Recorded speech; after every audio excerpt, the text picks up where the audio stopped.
Good evening, everybody. I have 6 o'clock, so we're going to go ahead and get this council committee meeting going. Mr. Harris, if you could call the roll of members, please. Yes, Mr. President. Mr. Ballantyne. Here. Ms. Gregg. Here. Ms. Diaz. Here. Mr. Grappera. Here. Mr. Smith-Waddell. Here. Mr. Soto. Here. And President Reichenbach. Here. Move on to the approval of the August 5th, 2019 committee meeting minutes. Motion to approve. Second. Motion and a second. Council comments from the public? Hearing none. Mr. Harris. Mr. Ballantyne. Aye. Ms. Gregg. Aye. Ms. Diaz. Aye. Mr. Grappera. Aye. Mr. Smith-Waddell. Aye. Mr. Soto. Aye. And President Reichenbach. Aye. We will move right into Personnel Committee with Councilor Diaz. I'm going to have Councilman. You can go ahead. Hey, good evening. So the first item, I'll be taking the first two items as they pertain to the Public Art Advisory Board on which I represent City Council. So for our first item, we have two nominees for new appointment to the Public Art Advisory Board. We have Krista Friebaum and Naomi Young. And if you ladies would just come up to the table here. As they will tell you a little bit about themselves, Krista Friebaum has a New York-based marketing and public relations business with a satellite office here in Lancaster. And Naomi Young is the economic and policy analyst? The director for the Center for Regional Analysis. Oh, there we go. Director for the Center of Regional Analysis for EDC. So, ladies, take it away.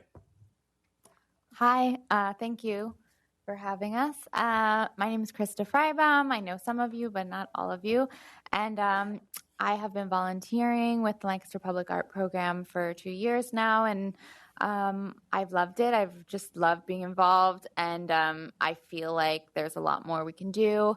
My work in public relations obviously touches marketing, media relations, events planning, and a lot of things that I think could benefit the public art program in Lancaster.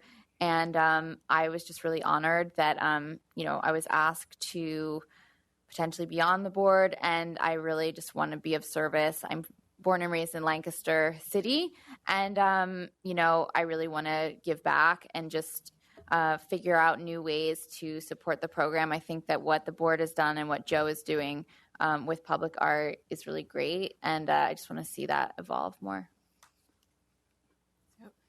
Thank you for having me. My name is Naomi Young. I'm the Center for Regional Analysis Director. We're a nonprofit research center focused on understanding how regional economies and local economies operate and what are the things that make them vibrant and thriving. And so for me, this is a great rounding out to how we look at the economy to start focusing on some of the intangibles and the social capital that builds up vibrancy beyond just jobs and sales. Great. Well, thank you both so much. Do council members have any questions? I just want to thank you for undertaking and being part of the advisory board on the public arts, and we look forward to working with you in the near future. Thank you. Thank you. Anybody from the assembled public? All right.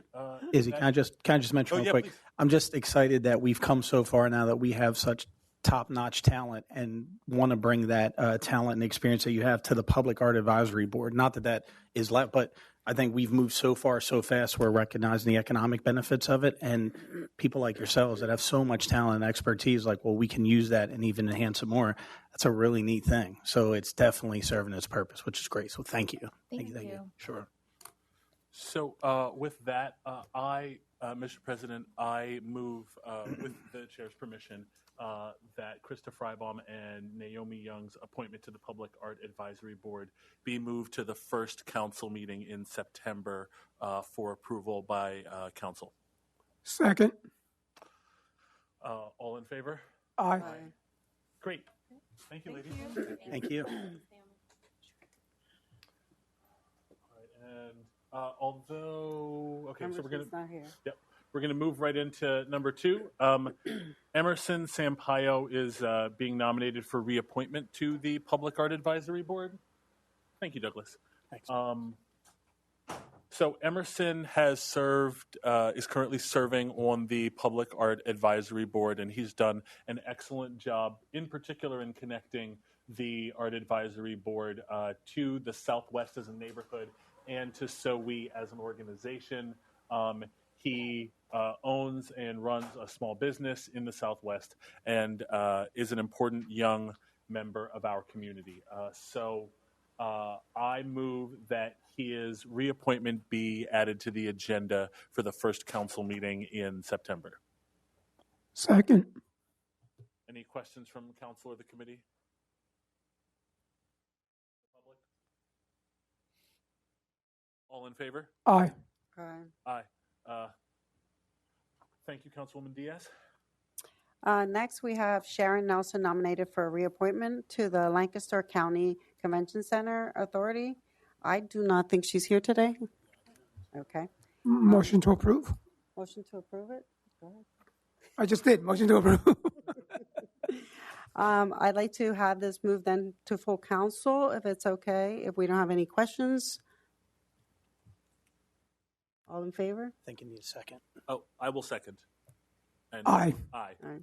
I just want to move this fast.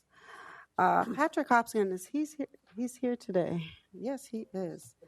Nominated for appointment to Downtown Investor Direct Authority. Does Patrick have anything to say? Do you want to come up now? I was hoping for that so much. Are you the new Randy? Am I the new Randy? Yes, that's probably the best description of this appointment. The Randy Patterson, who you all know recently retired, had been on the DID board for a long number of years as a city representative, and the mayor made the decision about a month or so ago to voluntold me that I should replace Randy as the city representative on the DID board. Thank you. Dave Achel's here. Mayor, thank you so much. Council, Dave Achel, Executive Director of the Lancaster Downtown Investment District. I've had the pleasure of working with him in the past on one of our executive leadership teams, and we're very much forward looking to have him on with the DID board. So thank you. Anyone in council have questions? I was just going to say, I know Randy Patterson, and you're no Randy Patterson. I'm just kidding. Just joking. Thank you for That's 100% true. No, thank you, sir. I know you have a lot on your plate. Thank you, Patrick. Any questions from the public? Tim? I'd like to make a motion to move this then to full council on September, the Tuesday. I guess it would be next Tuesday. Second. All in favor? Aye. Aye. Thank you, Randy. I mean, Patrick. I know Randy Patterson. The next, I guess this will be Mark Stoner. I'm going to just read these through. Mark Stoner, Jamie Rhines, Megan O'Donnell McLean, Randall Hernandez. It's a nomination for reappointment to the Human Relations Commission Board of Directors. Does anyone? I don't think anybody is here, right? So, if no one has any questions from City Council, from the public, then I'd like to make a motion to have. Just what's the numbers now these days on the board? Are they I think it's full. Yeah, last year we did a major push to fill all of the vacancies. These are reappointments, which is why the candidates weren't asked to come back. Right. Yeah. I believe that number's 13. Is that right? I think so. Mm-hmm. It's not bad. No. We had a lot of appointments we did last year. Any questions from the public? Then I'd like to move this then to full council on September what is that, September the 10th? Motion to approve. I want to second the original motion. Oh. All in favor? Aye. And then the next one would be Steve Schwanger, Chad Watson, Daniel Moser, Doug Martin, Barry Souders, nominated for reappointment to the Board of Plumbing Examiners. And I don't believe any of them are here today. And council members, so you understand, this is a board that, I think it's the only board that the city has that's reappointed annually. So these are all existing members. They're all have served on this board for a number of years. This is an annual reappointment. I have a question. Go ahead. What exactly do plumbing examiners do? They would review the license or credentials of plumbers who would come to, who are want to plumb in the city. So if they were coming from another jurisdiction and had or passing a test in order to be a plumber within the city. So we gather that's exactly like the inspectors and also like building inspectors also? So what inspectors? Building inspectors? No, they go through a state process. Okay. Any other questions from the public? I'd like to make a motion to move this to full council then on Tuesday. Second. All in favor? Aye. And that's all I have, Mr. President. Terrific. Thank you. We'll move right into Finance Committee with Councilor Ballantyne. Thank you, Mr. President, and good evening. As you can see, Finance has 3 things on the agenda, and we will begin with the 2018 audit presentation. Hello. Come on. Izzy, is this FYI for now, or are we reviewing this tonight? Yeah. No. I wanted to sit beside you. I just didn't want to sit in the low. Do you want to start or you want me to? Yeah. Under my committee, it's kind of Yes. Oh, Thankfully. Thank you, Councilor Ballantyne. You all have been provided with the hard copy of this beautiful 200-ish page document. And for members of the public who are here and are super interested in reading and reviewing the city's audit, it is available on the city website. Has been up there for about 10 or 14 days or so. You can just open up the city website and put in 2019 financial statement in the search bar, and you will find it right away. And I'm sure most people want to leave the meeting now to go home and review the financial statement. They're looking on their phones already. So Tracy is going to review financial statement. You've seen Tracy here before several times over the last number of years, and she'll review financial statements, highlights of it, and provide you some of the comparative information with some of the other cities that Mayor Dussel also reviews in their audits. So I'll turn it over to Tracy for her presentation. Very good. Good evening, everyone. Hi. Instead of going through this very large document page by page, I've provided you a printout of a PowerPoint presentation that's just really a summary of the results of your audit during the year. So I'll go through that. I'll try to mention page numbers as we go through. So on the page number 2 is actually the first slide. And it talks about our responsibility in doing your audit and the fact that in 2018, we produced 3 separate financial statements, the city audit itself, and then a separate audit for the police pension fund as well as the fire pension fund. In the past, you've also received a separate statement for sewer and water, but we talked about that ahead of time this year and decided that that wasn't really a needed item for the city. So those 2 separate financial statements were dropped. All the information is still included in the city's financial statement, though. You didn't lose any of that information. Also included in your audit are what's called component units, and those are entities that are related to you that accounting terms say you control. And so those are listed for you on page 2 and include the Industrial Development Authority, Recreation Commission, Redevelopment Authority, the Downtown Improvement District, the Land Bank Authority, as well as the CRIZ.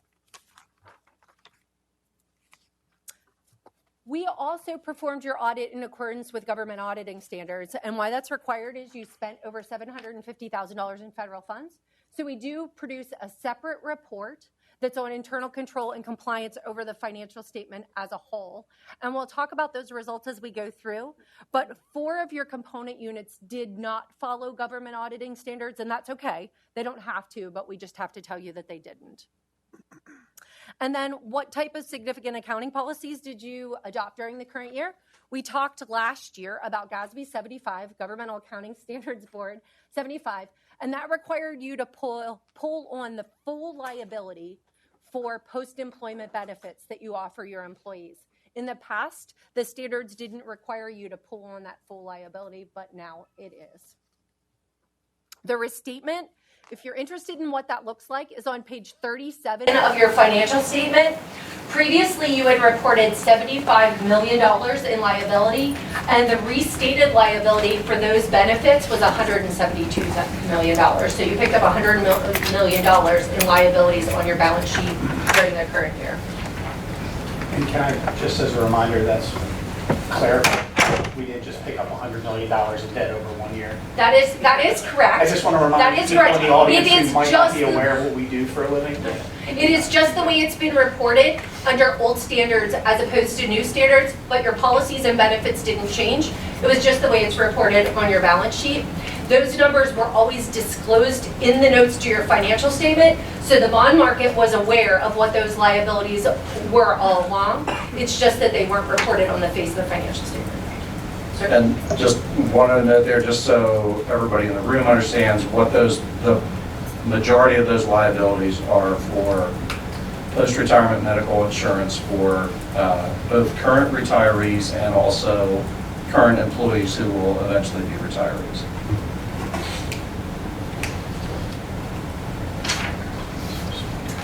On slide number 4, there are accounting estimates that are embodied in any financial statement. On slide 4, we've outlined for you what the more significant estimates are for you.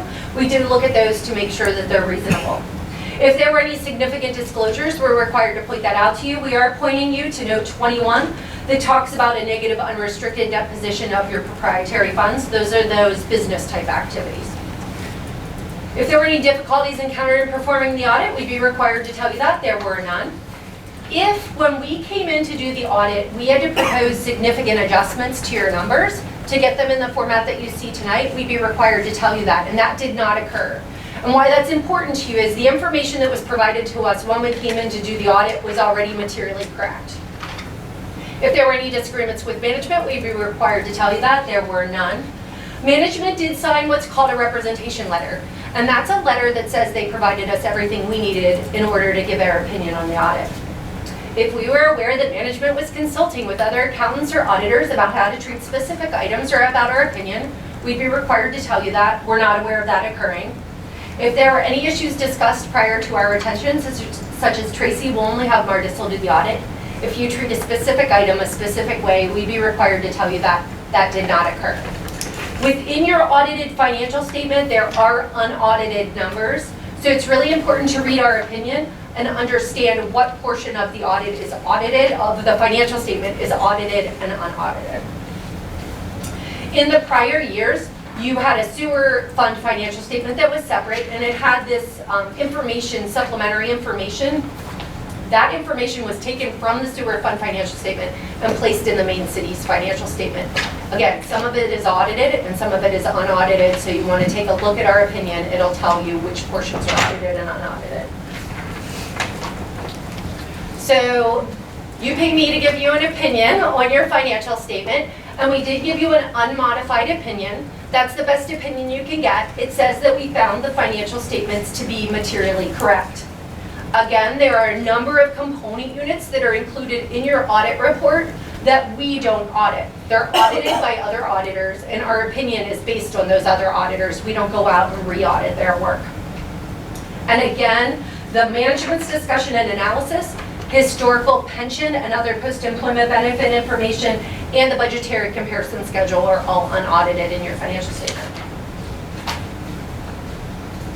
Slide 7 just reiterates that some of the supplementary information is audited and some is not audited. and reiterates the governmental accounting standards. Sorry to interrupt, but just those other units that aren't under this audit get their own audits, which is part of the reason why they're not under this audit, correct? Right, So and so for like the OPEB liabilities, we actually have our consulting actuary, Conrad Siegel, does all of the work there. So like anything related to GASB 75, Tracy's team is taking the information from our Conrad Siegel reports and including that information in the audit. On slide number 8, we've talked in the past about how the city will take all of those governmental funds, so that's your general fund, liquid fuels, grants funds, rolls them up into one column and calls them governmental activities. And so slide 8 shows the results of your governmental activities for the year. You did have a $2.2 million decrease in net position. You can see over the past few years it's been 5, so it did decrease to 2.2 million during 2018. Revenues were up approximately 4.2 million. When I looked at the detail of that, it was a number of reasons. You had some one-time grants from DCED through CFA. You had a grant for Central Market. You also had a significant real estate transfer tax during 2018 for the mall. And your transfers in from your proprietary funds, water and sewer, increased about $500,000. So those all resulted in about $4.2 million increase in revenue. And expenses were up about $1.4 million, but that's only 2%, which is a pretty mild increase overall in expenses. The graphs on page 9 and 10 then just show historically where you've been in terms of revenue and expenses. Again, all those governmental activities rolled up. On 10, I want to point out to you what that the dip in the burgundy bar is on number 10. So when you recorded those OPEB liabilities, that decreases what's called your net position or your equity pretty significantly. So in the prior year, 2017, your negative unrestricted was 96 million. In 2018, it goes to 183 million, so that's a significant increase. But 81 million of that was the OPEB increase. So a significant, if not complete portion of that decrease was recording those other post-employment benefits, again, in accordance with the standards. On page number 11, we talk about how all your business type activities get rolled up into a single column. So this is all your business type activities together. In 2018, you had a $2.7 million increase, a little bit higher than the prior year. Revenues increased $6.1 million. And in looking at the reasons for that, you had a 12% sewer rate increase, as well as the results of your negotiations with LASA and SLASA and Manor Township, all of those combining to affect revenue in the current year. Expenses were up $4.8 million. When I looked at that, sewer was up $3 million, water $1 million, stormwater $1 million. The details of that were depreciation expense was increasing, biosolid disposal rates were increasing, and administrative expenses were increasing. So all resulting in that $4.8 million increase. But again, a positive change in net position of 2.7 for your business type activities. Again, slide 12 shows graphically where you've been on these funds over the past couple of years. And again, slide 13 shows that burgundy bar decreasing a little bit more in the current year. Other post-employment benefits last year, 18 million, this year, 30 million. Again, the recording of that liability. And then what you're used to seeing is the general fund. So this is what starts on slide 14. So in the general fund, you actually had an increase of $600,000 for 2018. Revenues were up $2.7 million. I looked at the various components of that. Real estate taxes were up. So if you remember reassessment, so your assessment millage went down, but your assessment went up. So you actually did come to the positive in total in your general fund for real estate taxes. Again, the real estate transfer tax affecting your taxes line item by $900,000. Earned income tax was up about $300,000, and again, the transfer from your water and sewer funds up about $500,000. When I looked at expenses, they're up $2.8 million, but $1.7 million of that alone was debt service. So when I took the debt service effect out, expenses again were only up 2% in your general fund. Slide 15 shows the various components of your general fund balance. Slide 16 shows revenue and expenses over the current year and prior years. And then 17 and 18 just give you a picture of what historically for the past, I don't know, that's a long time, 15 years, what each component of both revenue and expense looks like. So you can see taxes steadily increasing, but grants and contributions bounces back and forth just depending on what grants and contributions you would have during the year.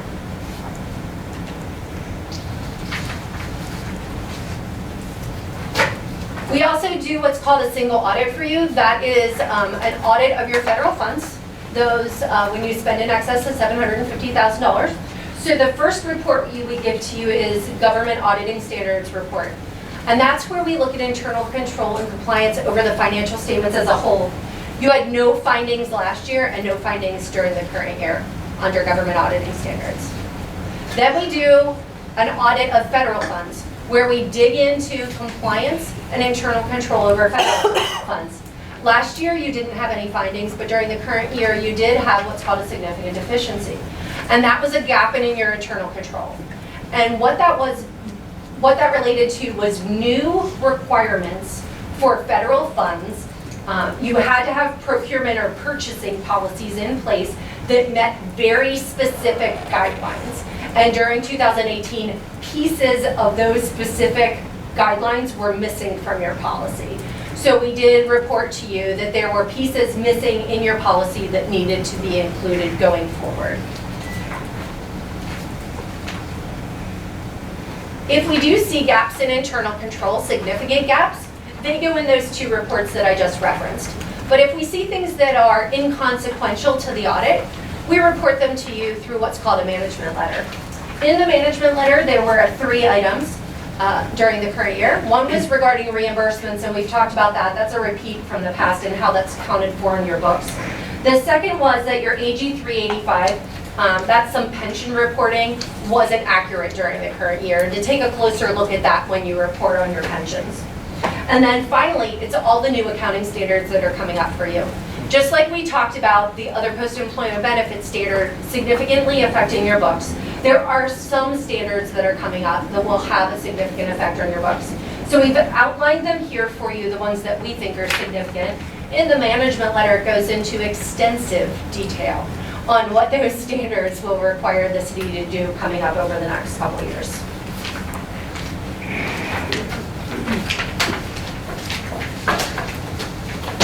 Also provided to you is a group of graphics. These are unaudited.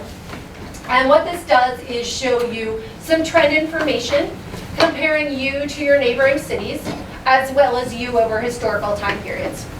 What I want to point out to you is that the only 2 that are updated for 2018 are yourselves and Allentown.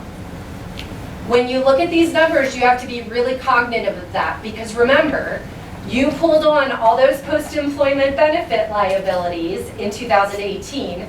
When you're looking at 17 numbers on here, those cities have not, the other post-employment benefits aren't represented in their numbers yet because we don't have 2018 financial statements yet. So, and again, cities are structured differently, but if you do have questions on how those trends are falling or comparisons to other cities, we'd be happy to answer your questions regarding that.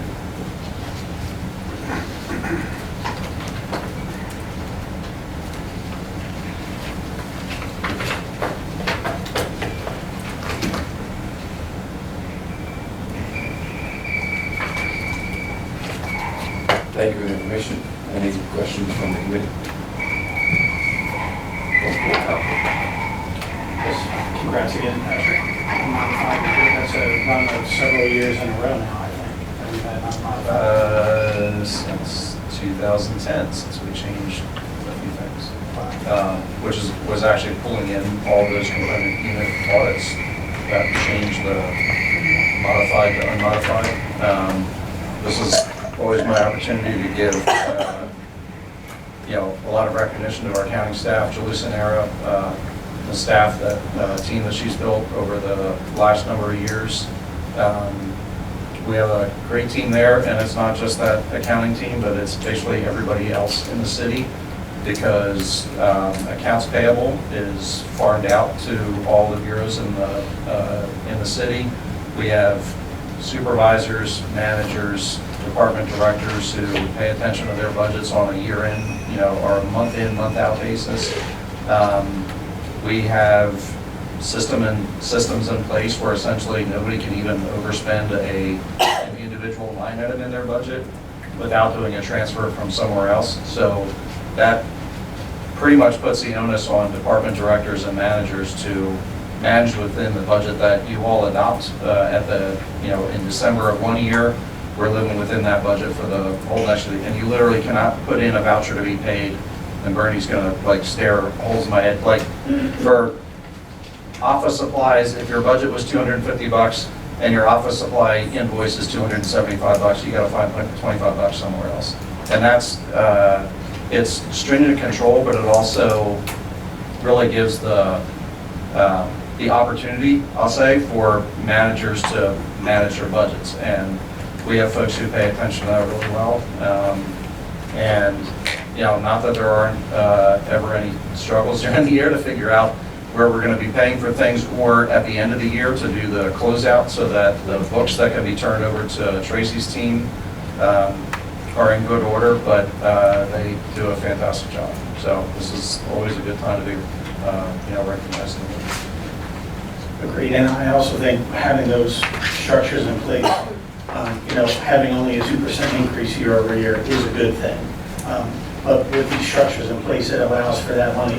We're strategic about what we're doing with that. The administration is very strategic. So that 2% is targeted specifically for things that we really need in this city.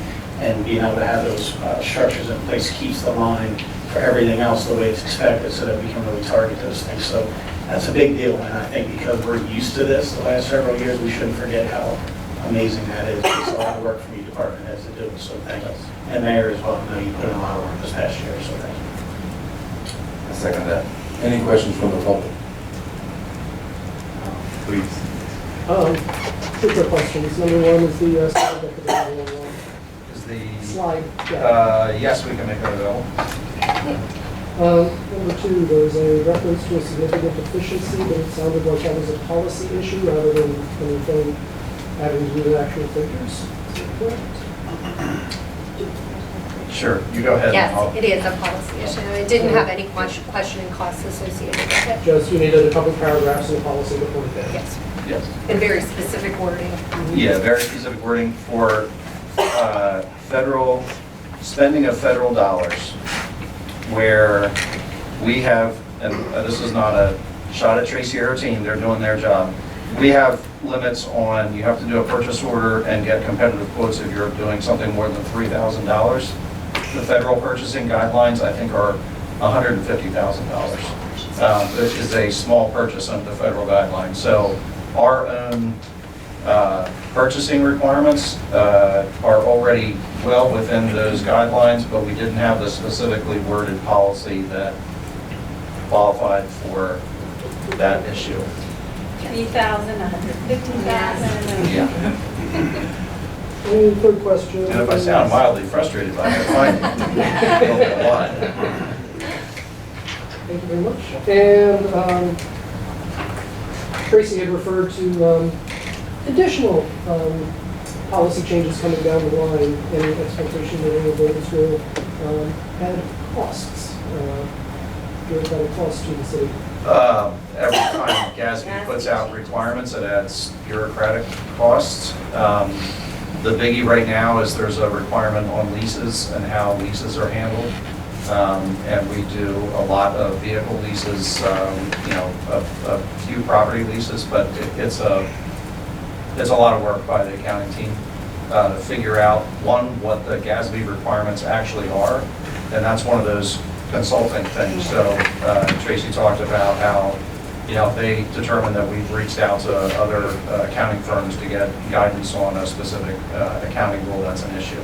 So we reach out to Mayor Dussel. Sometimes we get referred back to GASB, puts out, they do webinars, they do all sorts of stuff. So yes, there's every time GASB puts out a new rule, and I really wish they'd take a multi-year hiatus.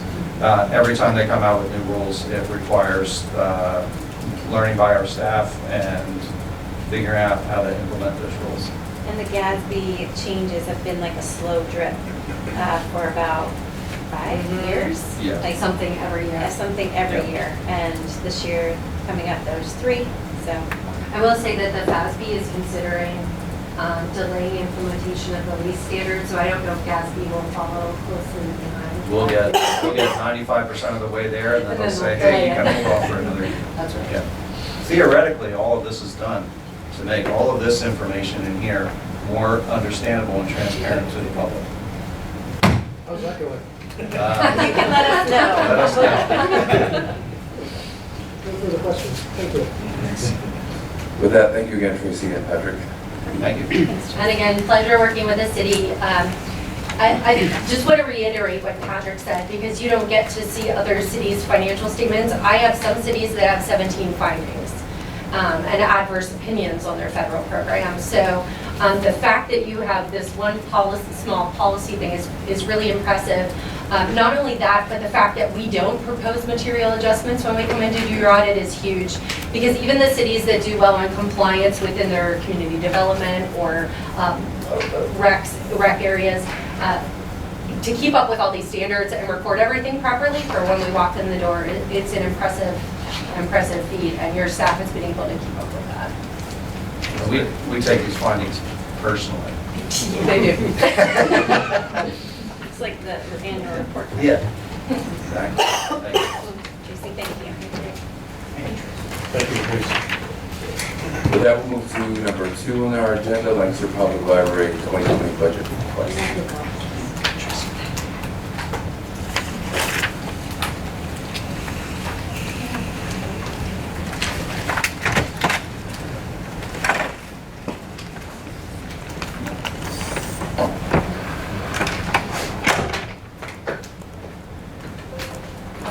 It's going to be the 4th one.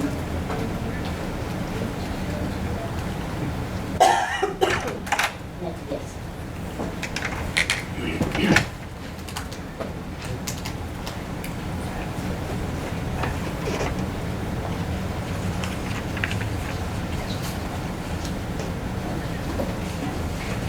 Thank you very much for inviting Lancaster Public Library to be here.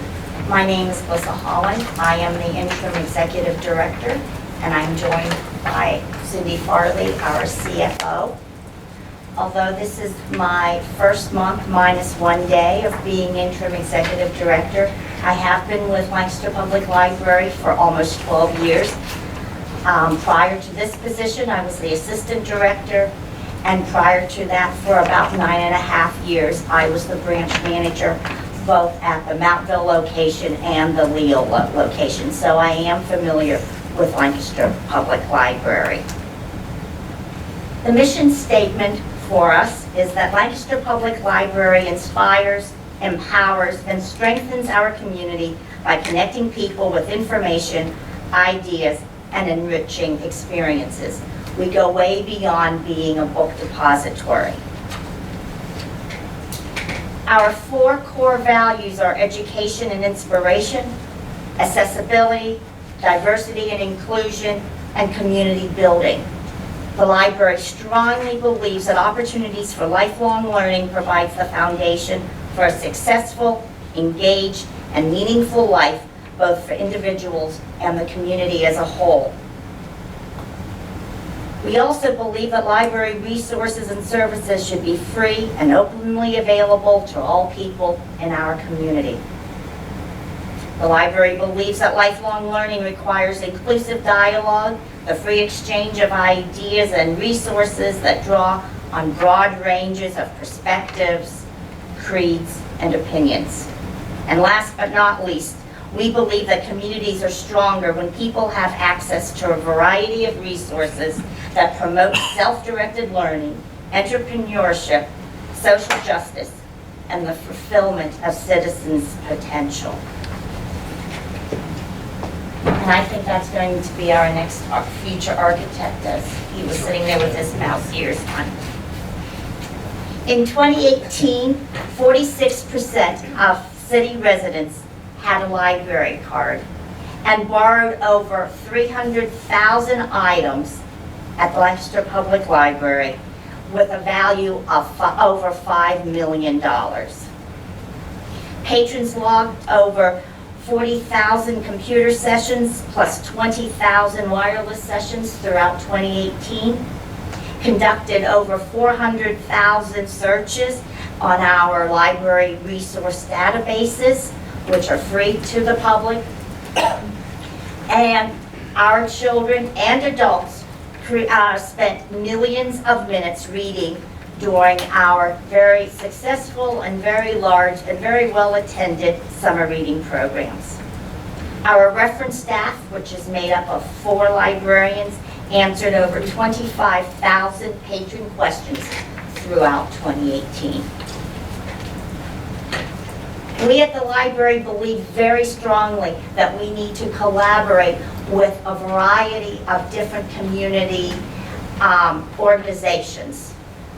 And we do that in our programming. In addition to our normal story time and activities and visits from different characters, we also do a lot of collaboration in our children's and teen programming. These are just some of them. We collaborate with the School District of Lancaster for story times. This summer, we conducted tours for non-native English speakers and for multiple disabilities support class.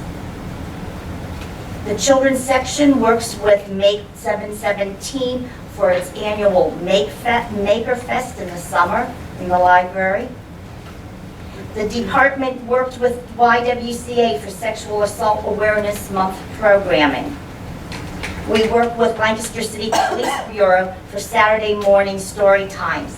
Our very first story time several months ago included one of the police horses who patiently waited for his rider to go upstairs and read, and then the children were invited down and to sit on the horse and get their picture taken. That has been a huge successful program in collaboration with the police department for once they could come to the library without having to deal with a problem, but to deal with children. They also came to our Haunted Halloween last year. One of the police people was dressed as Superman and had his picture taken not only with many children, but with most of the staff. The department also works with LancasterHistory.org for various programs. Just this past Saturday, we had families coming in for several hours to get an old-timey photograph, and they are gorgeous. I'm really sorry Penn State played and I went to the game because I didn't have the opportunity for the photographs. But they are very hard to tell between the new photographs and some of the older ones that we had as demonstrations. We also work with CAP of Lancaster County, J. Cornack Therapy Group, Lancaster Health Center, Dancing Bears Music, S. June Smith Center, Head Medicine Lancaster General Health for parent and child workshops that we hold throughout the year. And last but not least on this list is Thaddeus Stevens College of Technology. We work with them on a monthly basis for STEM programming. As I said, we also collaborate with for our adult programming. We have citizenship classes and we work with IU13. We held a Getting Help Intellectual and Development Disability Services in Lancaster County with Lancaster County Behavioral Health and Developmental Services, Les Madres de Berks with the Shutdown Berks Coalition, and Church World Services. For our Deaf Cafe program, which was a 3-part series, we worked with Berks, Lancaster, Lebanon, Link to Aging and Disability Resources. We worked with Lancaster NAACP in February to bring Black History Month on screen. We worked with the Fulton for the history of the Fulton Theater. And we worked with F&M American Studies professor Allison Kibler to bring the program, The Fight for Integrated Swimming in Lancaster County. In addition, we also have our Duke Street Business Center programs. Some of them are collaborations with other organizations, and some we hold directly ourselves. A sampling of those was working with Lancaster County boroughs for various collaborations. The program Breaking Into Government Contracting. We worked with the Kutztown Small Business Development Center and SBA of King of Prussia. We work with Cultivate Lancaster for various outreach programs. And then on our own, we held programs such as Introduction to Finding Grants for Nonprofits, Introduction to Proposal Writing for Nonprofits, Nonprofit Startup Basics, and Small Business Startup Basics. Now for some sobering information. In Pennsylvania, there are approximately 450 public libraries. And when I talk about Lancaster Public Library, I am only meaning the library across the street, the city location. Out of 450 libraries, Lancaster Public Library is rated 4th in total of other revenue. In other words, fundraising. We come in after the Carnegie of Pittsburgh and the Free Library of Philadelphia. And York also beats us, but that's because they have a program with the School District of York to provide library services within all of the schools in the city, which is a very profitable program for them. So basically, we are the 3rd largest out on the street fundraising library. Lancaster Public Library is ranked 9th in total number of card holders in the state and ranked 12th in total circulation of materials. Now for the sobering numbers. Out of 450 libraries, Lancaster Public Library is ranked 115th in total local funding. We are ranked 439th. That's 439 out of 450 of local funding per capita. And what is really amazing is that we are ranked 446 out of 450 in total number of staff per capita. So I give kudos to our very skeleton staff for doing the amount of work that they do throughout the year. The next slide shows in a different way how we compare to national funding. The national per capita local funding is $33.51. We at Lancaster Public get $1.25. State funding, national average is $2.64. We get $1.92. Federal funding, national is 17 cents. We get no federal funding. And then the other sources, average is $2.60, but because of our high rate of fundraising, in fact, for the last 5+ years, we have raised over 63% of our annual operating budget ourselves, and we raised $5.18 per capita. So to wrap up, I thank the city very much for the support that you have continued to show the library. We thank you for getting funding back to your 2009 funding in 2019. We really appreciate that. And if you can, we ask that you think of the increase in our costs, if you can find that in your budget to support the library for 2020, we would be ever so grateful.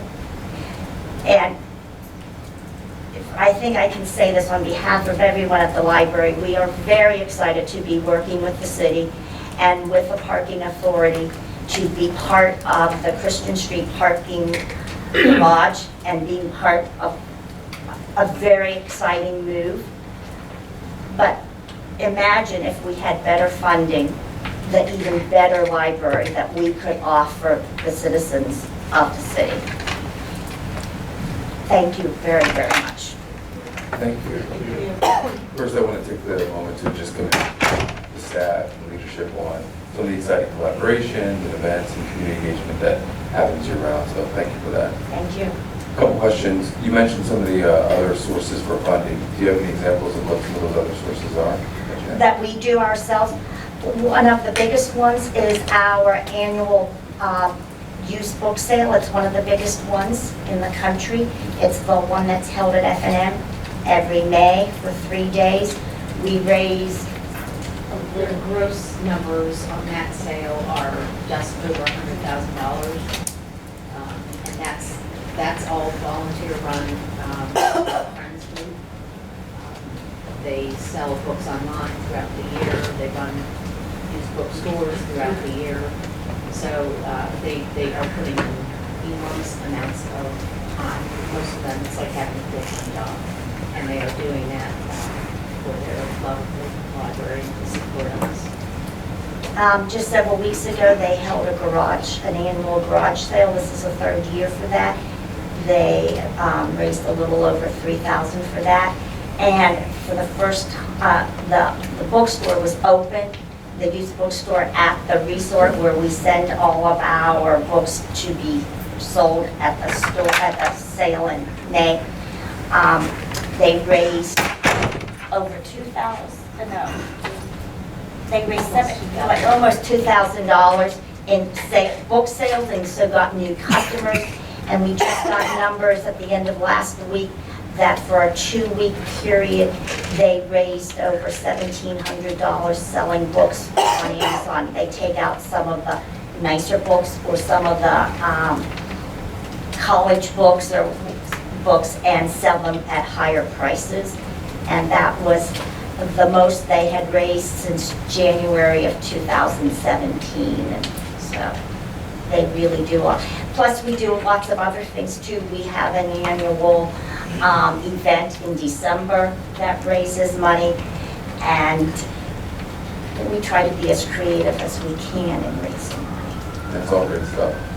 Some of the metrics that you put up there as far as card holders and items checked out, do you find in comparison to prior years that the trend is going up or down, or is it staying pretty much the same? Book-wise, across ways, it's going down, and then e-books are going up. That's why we feel it's very important that we're not just a book depository anymore, that we have to reach out and do collaborations. Something that just started last week, we're collaborating with Millersville University, and 2 of their students, graduate students working on the Masters in Social Work, are coming to the library. Between the 2 of them, it's almost 40 hours in the library to provide services and work with people. It's a pilot program for us. It's happened in other cities. Some cities, San Francisco is very forward, and they have their own social work staff, and they bring in portable showers and portable washing machine, laundromats. We're not quite there, but we're thrilled to have somebody that people can go to. And as librarians, we have confidentiality rules that we have to follow, so we can't help people on the computer to fill out various forms, whereas the social workers can. So I'm sure it will take a while to get up and running and having people feel comfortable, but we're excited about that. Thank you. Any questions from the committee or council? Yeah, thank you, Councilman Valentine. I just want to say, and I did meet with the library last week with just having the honor of replacing Council President James Reichenbach on the library board, that libraries in general are one of the last meaningful examples, I think, of a public good that we have in our society, where you come and you get something, really any number of needs met, and nobody asks you to pay a fee or a fine to walk in the door or to use the bathroom or to engage in any number of programs. And besides this is a really great logo, by the way. It's doing double duty up there. Besides the really impressive work that they do in serving our community, I think we all heard from this presentation, they are cobbling together upwards of $1 million from this fundraiser here and that fundraiser there. And I can't think of an institution whose funding that it receives from local, county, state, federal governments is so mismatched with the role that it plays in our community. So thank you for everything that you do. Thank you. Thank you very much. Thank you, Councilor. As a proud key card holder, and I take my kids there, and oftentimes I most go longer so I can make a donation. You know what we'd like though? We'd like you to renew them because funding is based on circulation. So if you renew, it's an extra circulation for us. We like your late fees too, but we like that circulation number also. Next time I'll renew and make a donation. Okay. Any other questions from the public? Can I just mention, Chris, briefly, Councilor Nelson? I haven't had a chance to sit on the library board for a while now, and we've talked about this for years, so I'm not going to go into that. But you know, this problem with library funding has preceded everybody in this room. It's nobody's fault in here, and it's going to be going on long after most of us are gone. But that doesn't mean we can't bring attention to it as we go forward. And the reality is, if most people in this room knew the ridiculously convoluted system that has nothing to do with city government, that funds our public libraries and the state, it would blow your mind. If you have a low esteem in government, it would drop 10 notches even lower if you would hear about how this funding mechanism goes. And I agree with Councilor Smith weighed out. I mean, it is one of the last bastions of purely people helping people. And as we go forward, it's going to become more important, not less. So I just strongly urge people in any way that they can, if they have the opportunity to support the library, as this new library project gets off the ground. It's only going to attract more people. And it's a catch-22 with the library. There are so many needs, but there's not enough money to pay for those needs, so therefore we miss out on those needs. If we had the revenue to hire people, that could be even more depth at fundraisers. We already have amazing fundraisers, but we could always use more. But you need money to do that, so we're constantly caught in this cycle, and I hate to say you guys do so much more work than I do there. But we're constantly caught in this cycle where you can't catch up. You're just surviving all the time. And that's not a really good way to run the operation. So I think as we get up and running in this new space, hopefully the opinion of the library may change a bit for people who don't have an experience with it. And we can really try to figure this puzzle out long term. But even when I'm off of this, council, I'll continue supporting any way I can. But thank you for the work you do. Well, and in the last couple of years, various positions have been emptied, and it's not that we filled them. We just used the same staff. No one replaced me as assistant director from the outside. We just gave somebody else more responsibility for that. And when I came on board as assistant director, I was not to do collection development. The day I accepted that position, our collection development librarian left, or gave her resignation. And so I just took on that responsibility too. So we are very creative with the money that we have to just kind of shuffle it around. And I'm going to pass these little wallet cheat sheets of information out. And if you take a look on the cover, it says, Google can bring back 100,000 answers. A librarian can bring back the right one. So, and that's, you know, when people say, well, you don't need libraries anymore. Yes, you do. Obviously, we're still answering a lot of reference questions involved, plus everything else we do. Well, thanks again for your presentation, and please extend our thanks to the entire staff. Thank you very much. Just wanted to, someone brought those to I Run Meals on Wheels. Someone brought those. And we have a whole bunch of your volunteers who are also our volunteers.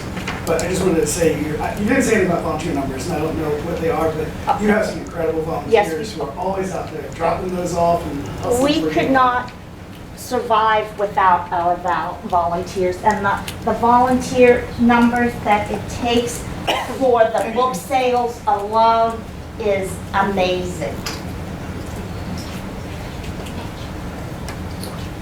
Does anybody want to know? The other thing is that we have to follow state standards. There are rules and things that govern. And so even though we have so many volunteers, there are certain things that volunteers, even though they would like to and we would love for them to, they're not allowed to do for us. So we have that dilemma as well. Great, thank you. Thank you very much for this opportunity. Thank you. Thank you very much. And congratulations on your new role. Thank you And very for much. council members who are used to seeing Heather here, Heather took a job in Harrisburg with the library system there, and hopefully, we'll say that we're going to take full advantage of her opportunity, because Yes, she is we now are. one of the absolute gatekeepers in a position where we've needed somebody for a long time. So Right. I think we told her today she started, be prepared for calls and emails. Yes. Because now you're on the other end of that. Exactly. So, yeah, so we'll be working with her as well. Thank you. Thank you very much. With that, we'll move on to legislative budget transfer, transferring funds within the budget to Public Works Engineering. Okay, I'm back again. So I had sent out via email the budget transfer that we're talking about to Bernie. I believe he circulated it to all of you for members of the public who are here. Anytime we do, I'll refer back to my conversation during the audit, anytime we have funds that are required to be transferred from one department to another department, because we're short of funds or anticipated budget costs that are going to go over budget in one area, we have to come back to City Council to get approval for that transfer. In 2019, we saved a total of about $530,000 versus budget, and with a bond refinancing that we did in February of 2019. So we had $530,000 of funds that would not be expended in Department of Administrative Services in the debt service area. We have higher than anticipated engineering, professional services, and also legal services related to engineering projects in the Department of Public Works. So we have a need to transfer $175,000 from administrative services to Department of Public Works in the general fund. Some of the projects that we have engineering expenses related to are the Walnut and Chestnut Street proposed bikeway. We have storage facilities for both city records and also, well, non-police city records and police city records. So, you know, we've stored for a long time an awful lot of things at the Fairview Avenue Streets Garage. We are finally at a point to be fully decommissioning that building, not the least of reasons of which it has water coming in both from below and above, which isn't really conducive to document storage. So we've got 2 facilities that we're working on for document storage, and then also, as I said, for police evidence storage. We've got some ongoing attorney fees with the Supreme Court right-of-way decision that we got last week or the week before, basically to unravel the decision and make a determination about how we can go forward with issues related to rights-of-way. And then we also have some issues related to the facility out at Longs Park. And then one of the larger unknowns, although we think we have a decent number on it, is issues related to the properties on Plum Street. So all of those things combined, we have an estimate of about $175,000 of additional costs that we're going to incur through 2019 in engineering, and that's the reason for the transfer request. Thank you. Ready for an action this evening or next week? So this is process-wise, this is very similar to the workers' comp transfers.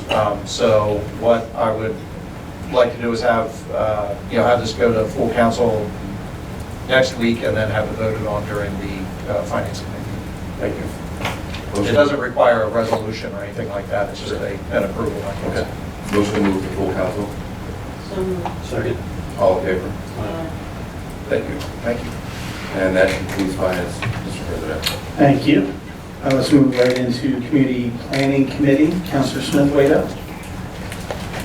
Thank you, Council President Reichenbach. Okay, we've got a packed agenda for the Community Planning Committee this evening, so please bear with. The first item is Council Resolution number 44, 2019, recognizing two things. One, the declaration of Welcoming Week in the city of Lancaster, and I believe that's the week from September 13th to September 20th, and the Welcoming City designation. And we have some people here to present on those things, but first, I just want to take a moment to say that the city of Lancaster, as many of you know, is a leader in Pennsylvania in anti-discrimination ordinances and in the work that we've done to say, at least from a government perspective, whoever you are, race, gender, creed, nationality, and citizenship status,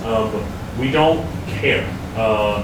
We love that you're a part of our community, and we know that you make our community better, not just through the economic benefits that immigrants and refugees bring to our community, but in the level of determination, innovation, hard work, and love for this place. So, I think with that, I'm excited to hear about this designation that we've taken on, and hopefully we'll continue to live up to that moving forward. I'd like to start by welcoming Susanna Bartlett to tell us a little bit more.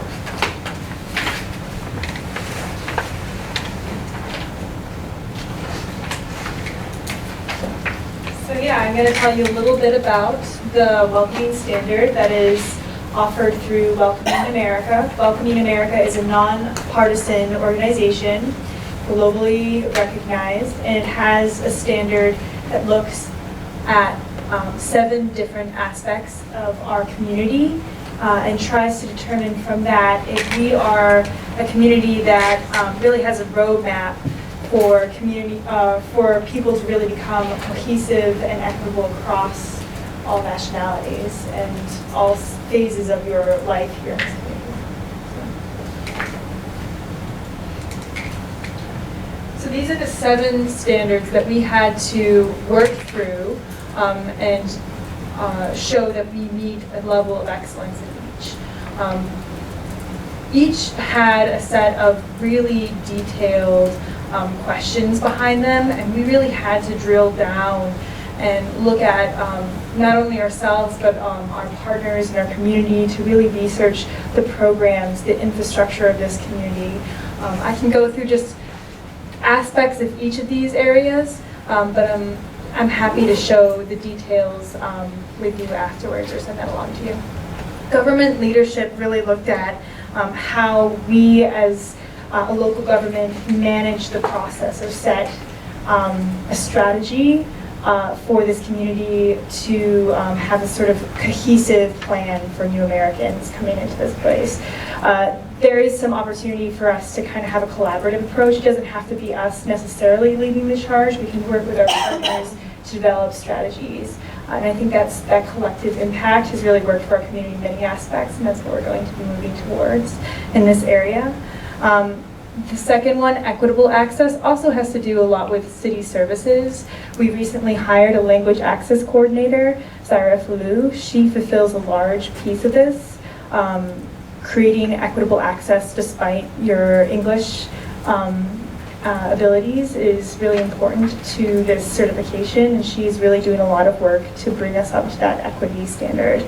Civic engagement has a lot to do with voting and with advocacy and engagement and leadership. This we really leaned on our community partners, such as CASA and CWS, who do incredible work to build leadership, to build that advocacy, but we also, through Millsy Crossbow's work in neighborhood engagement, did a lot of work with the Neighborhood Leaders Academy to develop that leadership. Connected communities is a lot about connecting our receiving community, people who have been here for 10 years, for 100 years, for longer than that, to people who are new to this community, maybe a year or 2 years to this community. You see that a lot with CIRAC, with the Islamic Community Center, Again, with neighborhood engagement and with CWS and Bethany, these are really critical partners who did incredible work to build those bridges. Education, our school district does incredible work, again, I feel like I could say it a million times, to make sure that every student, no matter where they are in their learning, can succeed, they can get to where they want to be. And that's not just students who are school age, but also adult learning, Literacy Council, IU 13, of course the school district do incredible work. Economic development, assets, the chamber, Bethany, CWS really connect people to jobs, whatever their career ambitions are. There are organizations in this community that make it happen.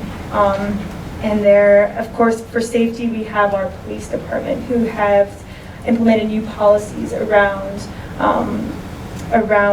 protecting people or not looking at people's national origin. All of these are just examples of different aspects of this standard.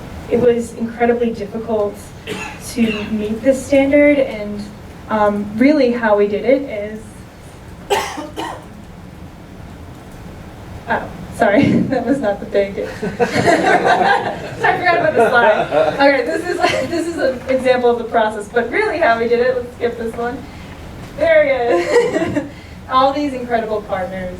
This is really how we got it done. And I just want to say that it's been an incredible process to work with these partners and to see a side of this community that I'm just very proud of to see and to be part of, a small part of. So yeah, this certification is a celebration. We recently got word that we'll be officially certified as of September 10th, and that will be next council session where we will introduce it to the community. And yeah, are there any questions for me? Can I just add to this that a couple of tactical things, that the Lancaster County Community Foundation funded the opportunity for us to become certified. There is a cost that's involved to do this, and that was fully supported by the Community Foundation. This has been a labor of love since I think the first day that I got here, when we were scrambling around Hurricane Maria and realizing that there were a lot of things that the school district was leading on, but that we had other resources and assets that were coming together, and how could we leverage that beginning work into something bigger, which is this. And then spending last summer trying to get our head around how would we even tackle this, and then it's literally been 1 year since Susanna took over in terms of the coordination of this effort in conjunction with other staff here within the city and all of these partner organizations who have been beyond generous with sitting down and looking at the specific, very specific criteria that need to be met. How are we meeting it? If we're not meeting it, what can we be doing better, more, or different? And the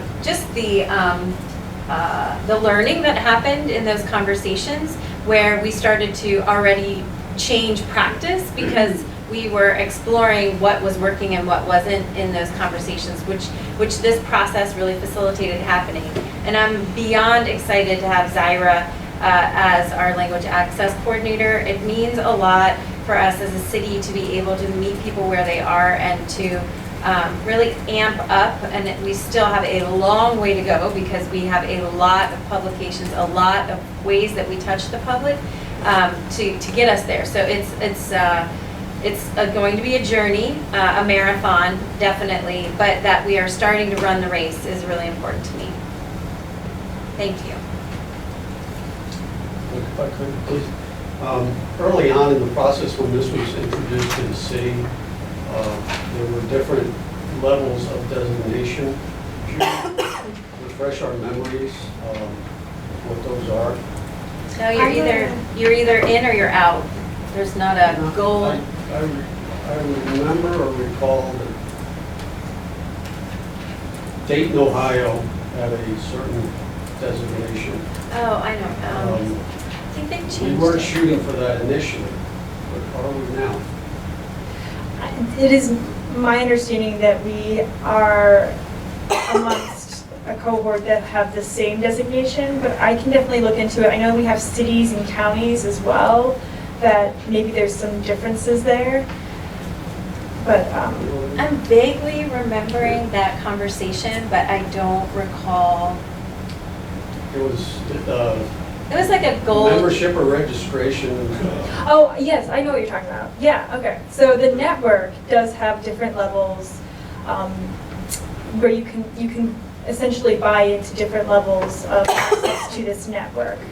That is, anyone can pay the price to get into a certain level of a network, and you get access to different areas. Right now, I think we have, I think it's called the Global Network Access Package, and that's like second tier down from the most exclusive one. This is something different. This is much more challenging to me. It requires a diligent audit of your community, and you can't just buy into it. Fortunately, you can. Exactly. So. And the other thing that I just want to say about this, and this might be the transition to the next thing, which is the resolution, is that becoming a welcoming city for new Americans, immigrants, refugees, makes us a welcoming city for everyone. And that's really important because there's a lot of hype about, a particular, are you a sanctuary city? Are you this? Are you that? No, we're a welcoming city, and welcoming means for everybody. And it goes to your point, Councilman, earlier that you were making. So I feel really strongly about making sure that this is about elevating a particular group over another. Yes, different people have different needs, but this is really about building a welcoming community for everyone. Please, thank you. And thank you for everyone for supporting this, and I appreciate your time. Susan, hold on just a moment. So the certification is like a once and done, or is it No, that's a great question. So it's a 3-year certification. In 2 years, we'll have to start taking a second look. I don't think it will be as extensive the second time round, but there were points in the audit that we have to pay special attention to over the next 3 years and improve upon if we want to see a recertification happen. One point which I think is pretty interesting is around coming up with a citywide strategic plan. We've already met with some of our key partners to discuss how this might happen. So you'll be hearing more about this. And I think that's a really exciting opportunity. And I think we can, as a community, definitely pull it together.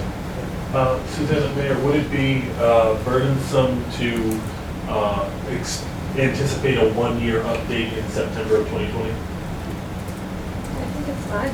That sounds like a great idea. Great, thank you. Before we, hang on just a moment. So with that, I would hear a motion to move Council Resolution number 44, 2019 to full council. So moved. Second. Great. Any questions from the committee? Can I ask one more? From council, yes, please. Any opportunities to leverage it into federal funding or grant dollars for the budget? Yeah, so there are quite a few opportunities, grant opportunities that we have been looking into that are accessible to us now because we have the certification. You'll be hearing more about that as we explore. Okay, thanks. And this is not the biggest deal, but I love the certification. I love the branding of that. Are we going to be signage or things like that going to be part of what we're doing so people know that we are certified? Because I could see signs like that in our community. That'd be pretty awesome. Make people feel good about where we are. Okay, I feared you did. I just thought that I would ask. And I'd love to talk to you more about that, yeah. I'd like to see it around. Sure. So we've got 2 more steps, if you will. So I'll ask council, depending on questions from the public, I'll ask council for a vote to move this forward, and then we have an additional presentation on this subject, on this item in the agenda. So, any questions or comments from the public on the vote for the resolution? All in favor? Aye. Aye. Great. And now we have Amr. Please come to the table and introduce yourself. Are you coming up 2 men or 3? Give us your name, story, what you do, and then hit us with it. Yeah, good evening. My name is Amr Fayyad. I'm the language beyond border Interpretation and Translation Service Program Coordinator at CWS Lancaster. Yeah, I feel honored and privileged to be here today and just to share a little bit of my story and also my experience as a person who was a receiver of service when I first arrived to this country in 9 years ago, and also as a service provider for the last 8 years. In the beginning, as an educated person, I struggled to find opportunities, and I was questioning my decision on whether, I would find welcome in the new country that I came to. Because everywhere you go, people ask you about your employment history, ask you about your landlord reference, and really it's struggled to get anything done without having a history in this country. And I was feeling, in a sense, frustrated, but also hopeful that things will change. Things for sure changed as I moved to Lancaster, and I found Lancaster to be a welcoming a place. To be a place where people can feel home. And as I got involved in working with refugees and immigrants, this was my perspective to a lot of people. It's like, this city is a welcoming city. And I remember one client of mine asked me, and she said, when she first arrived to the country, and she said, I wear the hijab, are people gonna be nice to me? Are people going to treat my daughters well when they see them wearing the head covering at school? And I said, yes, they will. And she said, are you sure? And I said, I've been living in this city for many years, and I can assure you that this will not happen. Nobody will mistreat them. And if they do, there are people here that will show support to you and to your family, and they will stand in their face. The look on her face was, okay, I don't believe you, but out of respect, I will take your word. 3 months later, I was sitting with her husband, and she was sitting on the side, and she said, I believe you. And I looked at her, and I don't remember, and I said, I'm sorry, I don't understand. Why? What are you saying? She said, I believe you. I believe what you said 3 months ago about this city and about the people of this city. She said, I don't speak English, but when I walk down the street, people smile and say hello. And now I call my cousins in the Middle East, and I tell them, don't believe the news, Americans are good. And when I heard that, I was filled with joy, and my eyes were filled with tears, because it does mean to me a lot. This city means to me a lot. Knowing that people believe what I believe means a lot to me. And this resolution and this certification, it's only a small step, and it's a big and important step, but also small in the sense of what Lancaster City is and is doing and been providing for all the refugees and immigrants. So I just wanted to say thank you, and I wanted you to know that people are feeling the welcome, and your actions and your gestures mean a lot to the people of this city. So thank you very much. Thank you.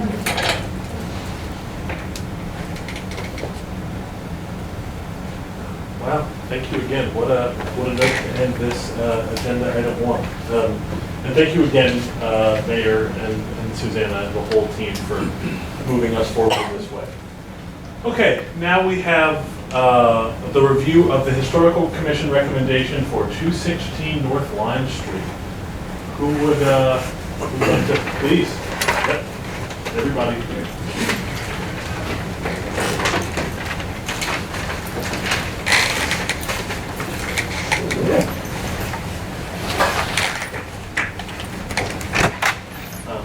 If possible, I'll hear from the Historical Commission first. Okay.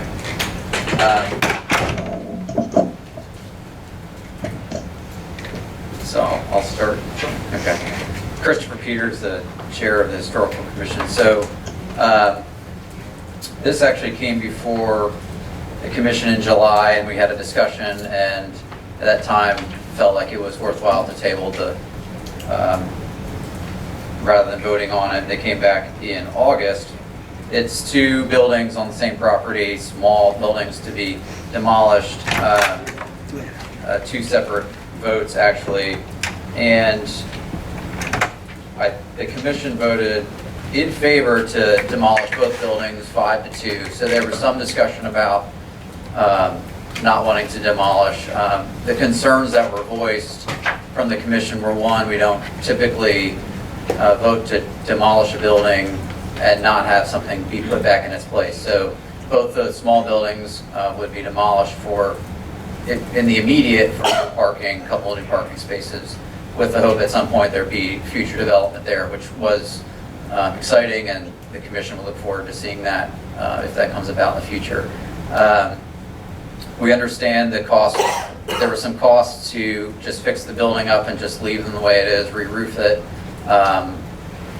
We don't necessarily make a decision based on the cost, but we understand that from their position that would be costs that would basically be wasted because it would be demolished later for a new building. So typically we don't approve for demolition for neglect as well. So the buildings that sat vacant for a number of years and they've been damaged or not maintained. And so one of our concerns was we didn't want to just approve the demolition and then everybody else in the city would say, well, we don't just need to take care of our stuff, and then we'll come a couple years later and put it forth, and then we'll get approved to demolish it. Those were some of the concerns. Obviously, we voted to recommend to demolish both buildings, but for the dissenting votes and even those who approved of the resolution, those are some of the concerns. Steve, I don't know if you want to add anything. Yeah, I think you were one of the dissenting votes. Yes, myself and somebody else. Yeah, I was one of the votes in the affirmative. I was a reluctant affirmative vote. Christopher did express some of my concerns, primarily the circumstances which brought us to the application. You know, the applicant stated at the meeting that the buildings had no value to them, they had no use for them, and that they basically abandoned them 8 years ago, did not maintain them, and allowed them to deteriorate to the point where they were in such a condition that they're in a condition today that if they were not proposing to demolish them now, the city would in all likelihood condemn them. And that is the very definition of demolition by neglect. So I had a real issue with that. But in the end, I did vote in favor of the application because there really was, it didn't make economic sense to revitalize these buildings. And given the small footprint of the buildings and the fact that they are set far back from the street in the middle of a parking lot, their loss would really have little or no negative impact on the historic character of the neighborhood. The buildings themselves are kind of a historic anomaly in the neighborhood. They don't contribute to the historic patterns of the neighborhood, and that's why I, in the end, voted for recommending demolition, even though the circumstances that brought the application there was a little suspect. You want to say something? No, I mean, I have an opinion. Go ahead. Well, let me, to the gentleman on the Historical Commission. So talk to me about this in terms of, say, the Secretary of Interior standards. So, and just with the sort of the unique situation is that you both come here representing, I guess, the two halves of the house, and given us a list of reasons why you either were reluctant or feel that you shouldn't have approved it, but came before us recommending approval, which makes it kind of an interesting conversation for us to have, especially because you are and we are ultimately precedent-setting bodies, whether we like to or not. And I say that without an opinion to this particular without an opinion to this particular application. So where does this leave us for? Let me try that again. What's the guideline we're sort of establishing here for our rules and principles if we were to say, if council were to say, approve this? Because it feels like we're kind of talking out of both sides of our mouths here. And I don't mean that as a criticism. Sometimes these things are complex. That's a genuine question. If I could just interject before you answer that question to you, Counselor. This is an approval. They're making a recommendation to council with an approval. Right. We take that typically very seriously. And I'm not sure there's such variation in these kinds of appeals that come before council. You've seen so many of them. Some of them have been approved, some of them haven't been approved. I think that the facts of this case are so, to me, very clear. I mean, these are two cinder block buildings in the middle of a parking lot. There is no historical value to these buildings. The highest and best use of this property is not being met. I don't even know who you are. I'm assuming you're the property owners. I just saw this, and I want to say how much I appreciate the conversation, because I do think that there is something about being mindful to your question about precedent setting, but I also think that we cannot always just fall back on this could be precedent setting to just not make a decision that seems so apparent. So I just put that back to you. Well, I could respond to that. I mean, there are two other examples in the last, say, 2 years, two other applications where the Historical Commission recommended demolition of two other buildings where there was no immediate plan for new construction. Yeah. One was a property on New Holland Avenue. Another one was the old YMCA building between North Prince and North Queen Streets. In both cases, the buildings were in poor condition, and whatever historic fabric there was had been compromised because the buildings had been altered over time. This property has been altered. It's not a pristine mid-century modern building. It's been renovated. In both cases, there was no. Those two previous cases I cited, there was no immediate plan for redevelopment. The YMCA was in poor condition. The hospital that was asking for demolition, they put a park there instead. They have future plans for development of the site. Rather than maintaining a building that had outlived usefulness, they decided to tear it down, provide a park in the interim. They have a site that they can develop in the future. The property on New Holland Avenue, they did demolish it for increased parking, which allowed for the development of another historic building across the street. So we recommended demolition of that building.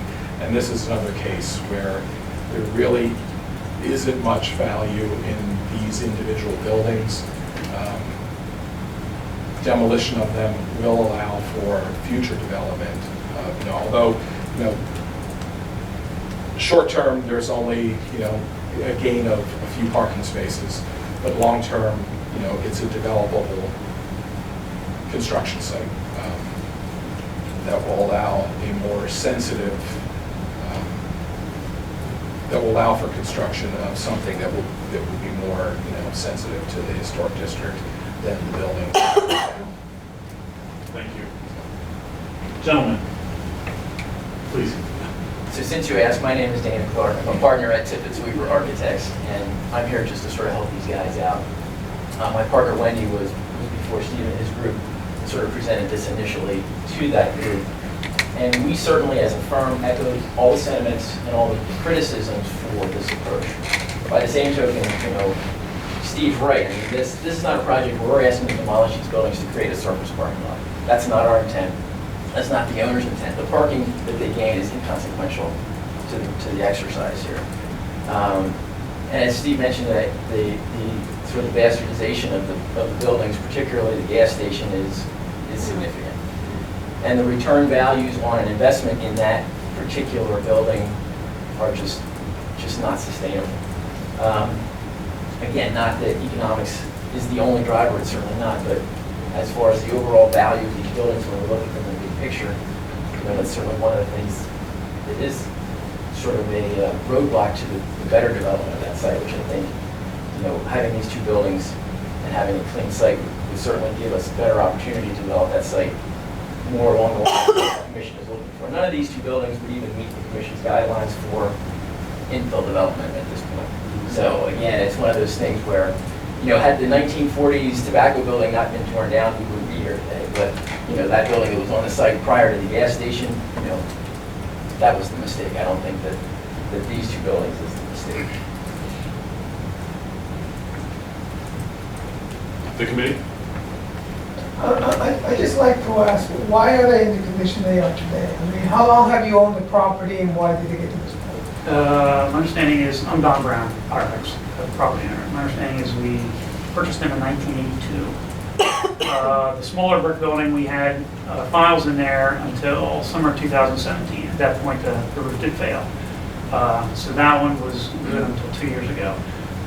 I've been on RX since 2014.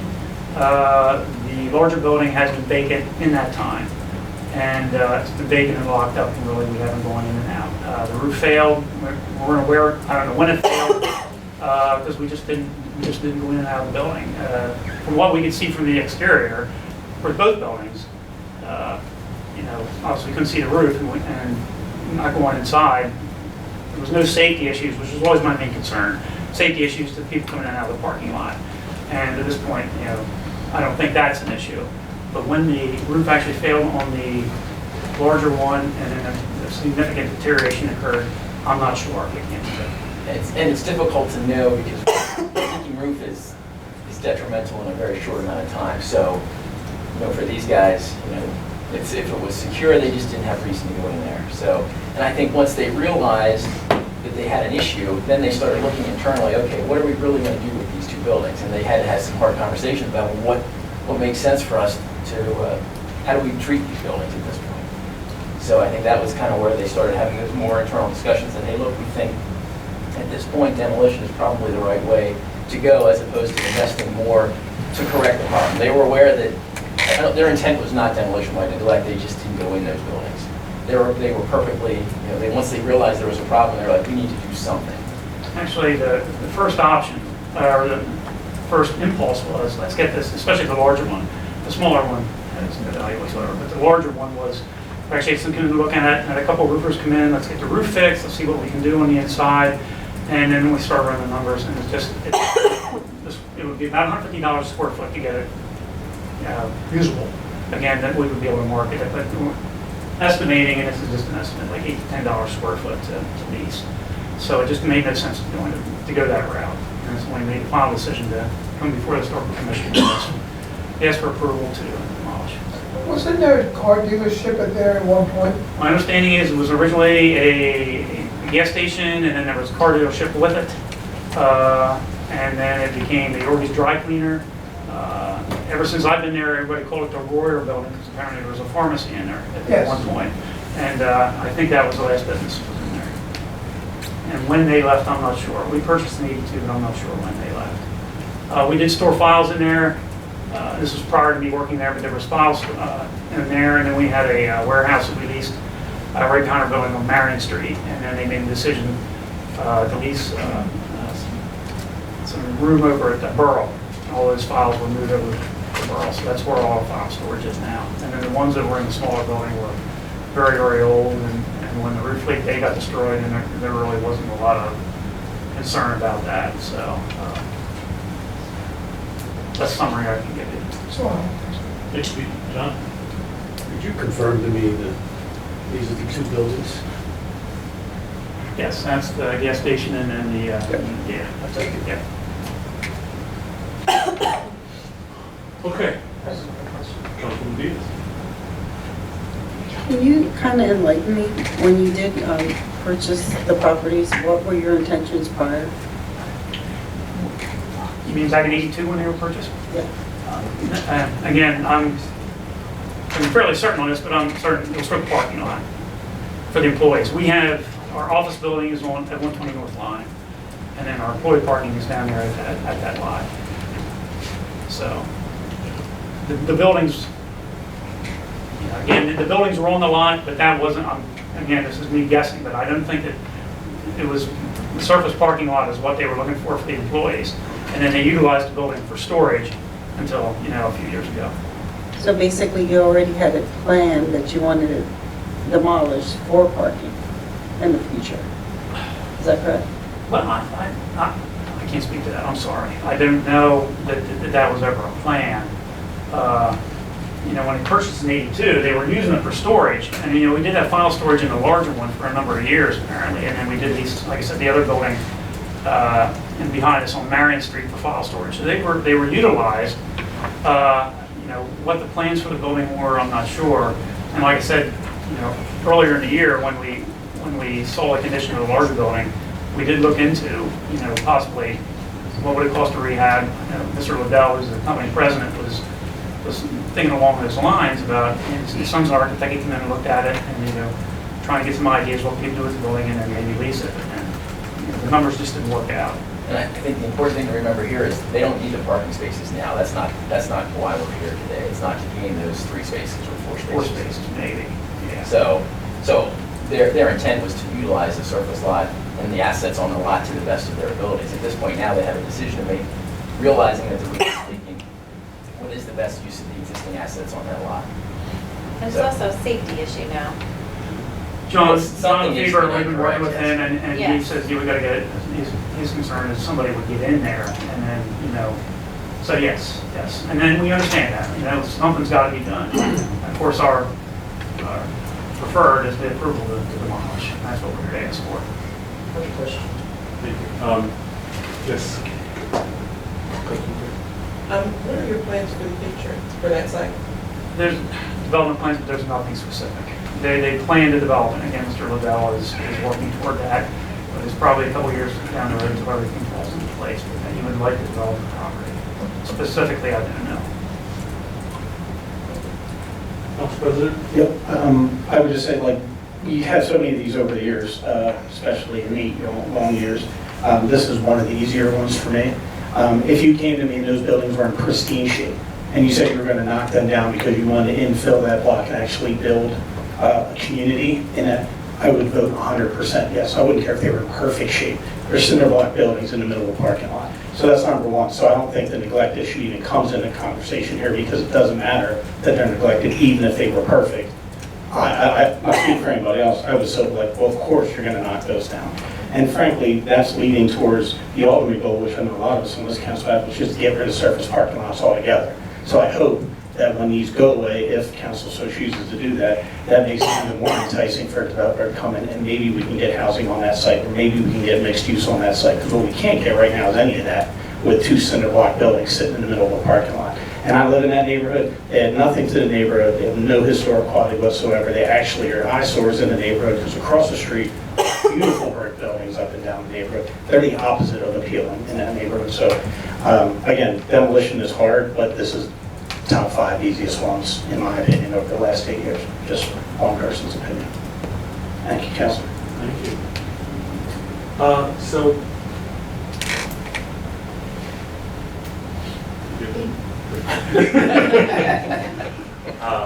great. Well, I'm buying what you're selling, gentlemen. I move that we take the Historical Commission's recommendation for 216 North Lime Street to the September 10th meeting of City Council. Second. All in favor? Aye. Aye. Right, so we'll be discussing this again in a week. We should attend also. In the room over there. You don't have to, but I generally recommend it. Sure, yep, okay. Thank you. Thank you very much. Thank you all. And thank you to the commission members. I'm sorry, Councilor, but thank you guys, because I know how hard that job is. I know you put a lot of time in, so we do appreciate your feedback and we do read it, and it's meaningful, so thank you for that. Thank you, guys. Thanks, you. Thank you. All right. Okay. I have a question. I didn't want to cause problems, but just as a function, would it be possible to either encourage or even require, in a certain sense like that, they have to add trees, or in the process of the plan, will only approve this if you have in your intermediate plan some stormwater stuff? Is that part of, would that be an appropriate request from? That's also part of existing ordinances that we currently have and land development plans. You're sitting next to the guy who answers that. In terms of what we I know once they go for the development, stormwater will kick in. I'm just curious if there's a process. So propriety aside, my understanding is that we are permitted to attach conditions to our approval. I don't know whether those specific. Cindy and I were just talking, the demolition is a change to the parking area, so they'll have to comply with stormwater. So they would, okay, that's what it was.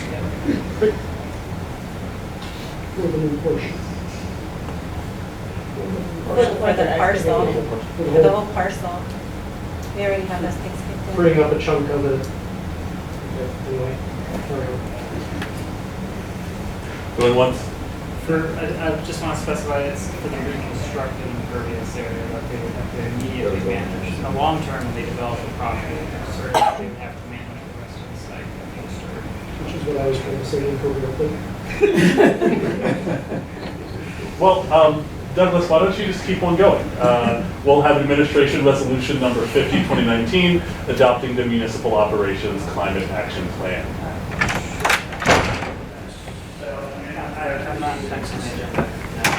Oh my God, I skipped right past it. It's the shortest one, and so we keep missing it. Juan, please come to the. It only happens once every decade.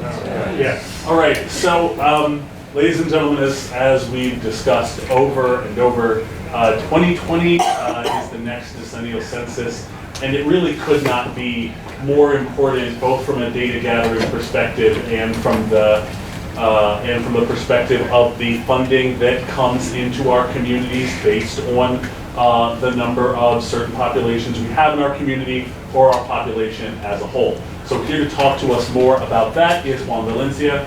Please. Thank you, sir. Thank you for inviting me to the meeting, and hi to the public as well. This is a great opportunity to share with you guys one of the largest operations in the United States that is going to happen next year, and actually it's already started.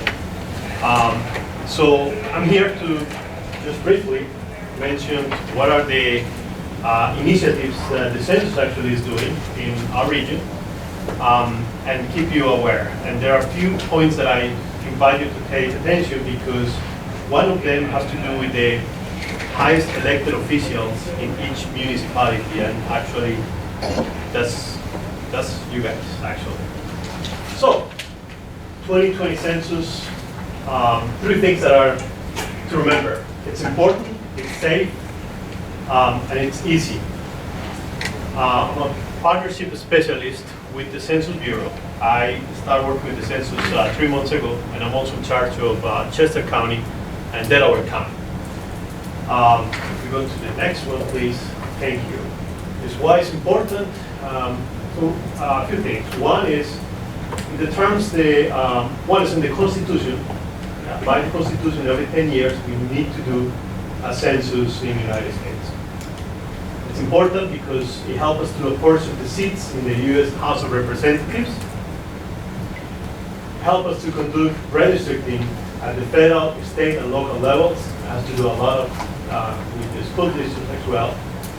And one significant point is help us to distribute $675 billion to states and local governments.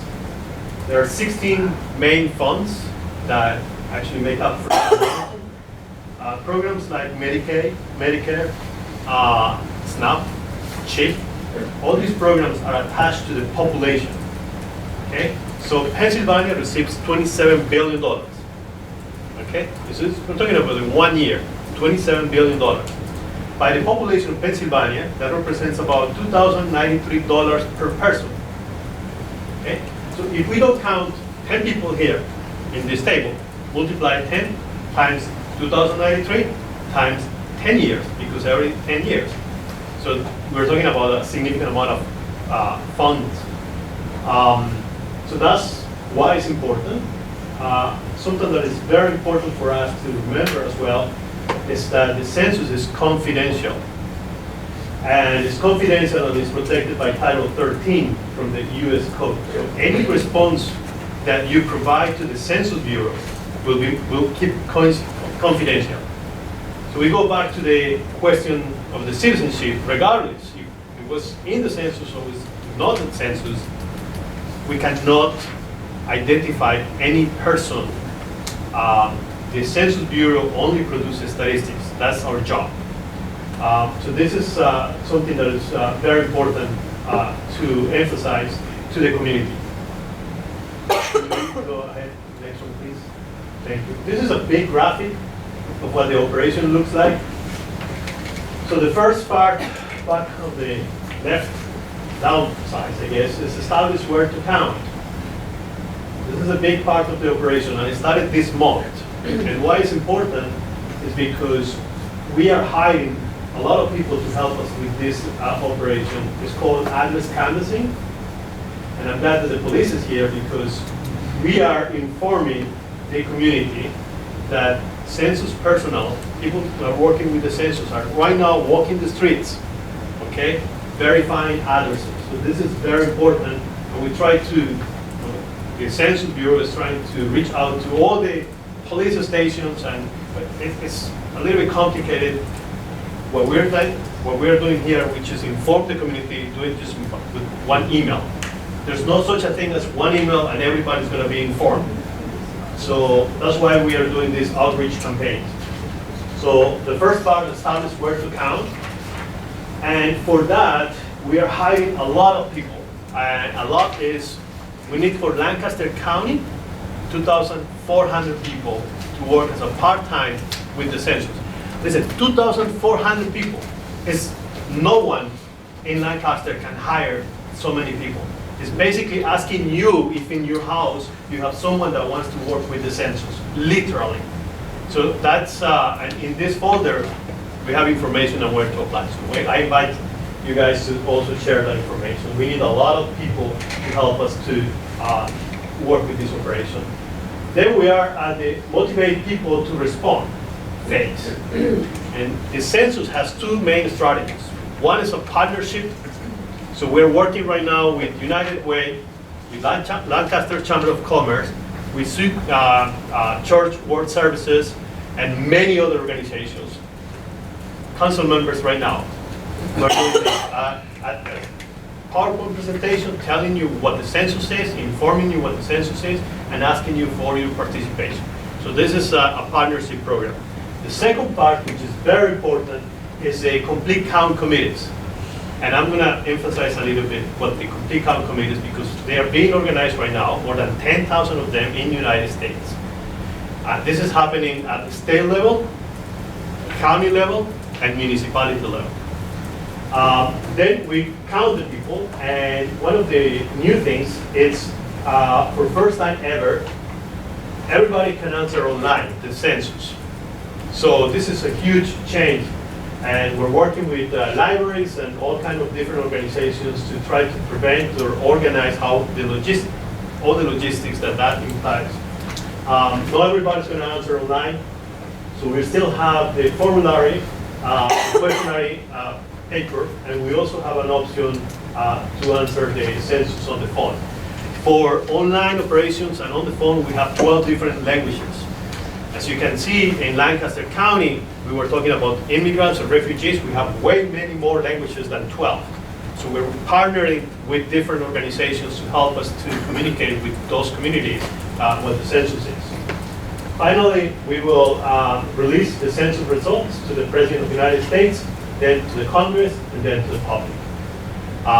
Again, and this part of the census, I want to emphasize that it's not only important for the function that is going to be in place, but also businesses rely in data basically from the census. And just imagine this, this is the only thing we all need in general, is reliability in the numbers. So developers can plan schools, hospitals, roads, transit operations. So this exactly, the census actually affects everyone in the community. So that's why it's important to have an accurate and a complete count of the population. If we go to the next one, please. This is the website that I'm inviting everyone to apply for jobs. There is no about sending resumes or anything like that. Everybody is invited to apply to this website. We have plenty flyers, and we are inviting the students and retired people to work with us. You can work for 5 hours a week, up to 40 hours a week. So you can work on weekends. You can work after 5. So this is an important thing that we are messaging. What is the minimum age? I'm sorry? Minimum age?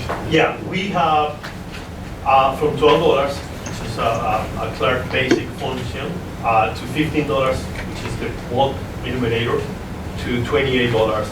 And we need from IT, marketing, supervisors of the supervisors, recruitment team.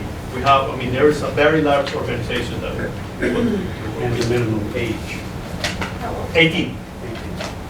And you have to be a citizen to work with the government, and you need to pass a background check. Those are requirements from the government. We go to the next one, please.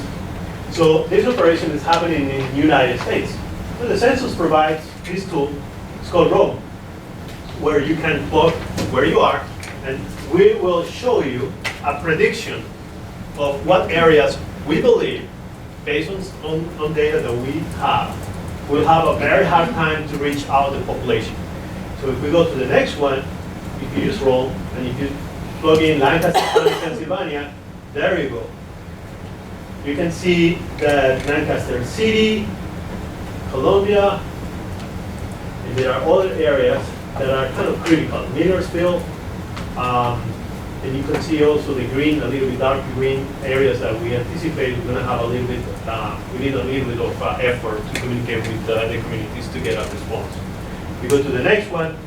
You can actually go deeper and say Lancaster City, and the census will show you by tracts, right? So the dark blue is the areas in Lancaster City where we believe we're going to have a little bit more hard time trying to have people to respond to the census for many reasons, and some of the reasons are explained in there in demographics that you can actually read, but at the same time, you know the city, you know that those areas are also difficult to communicate. If we go to the next one, one of the initiatives that we are developing everywhere are the complete count committees.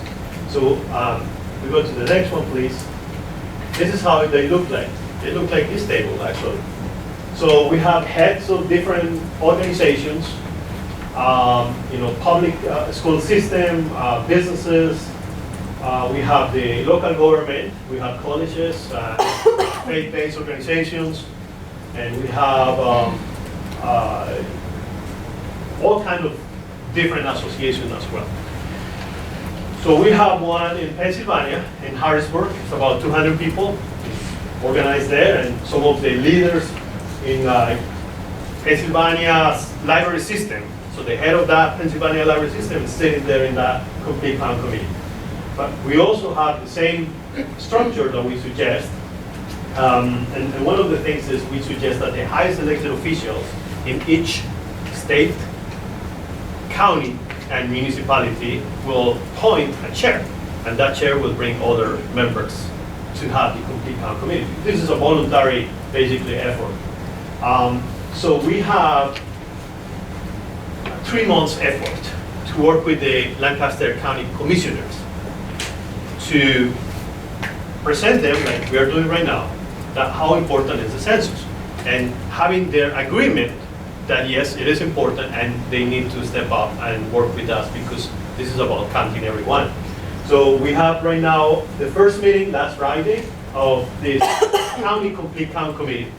And we have a very strong presence of all kinds of different communities.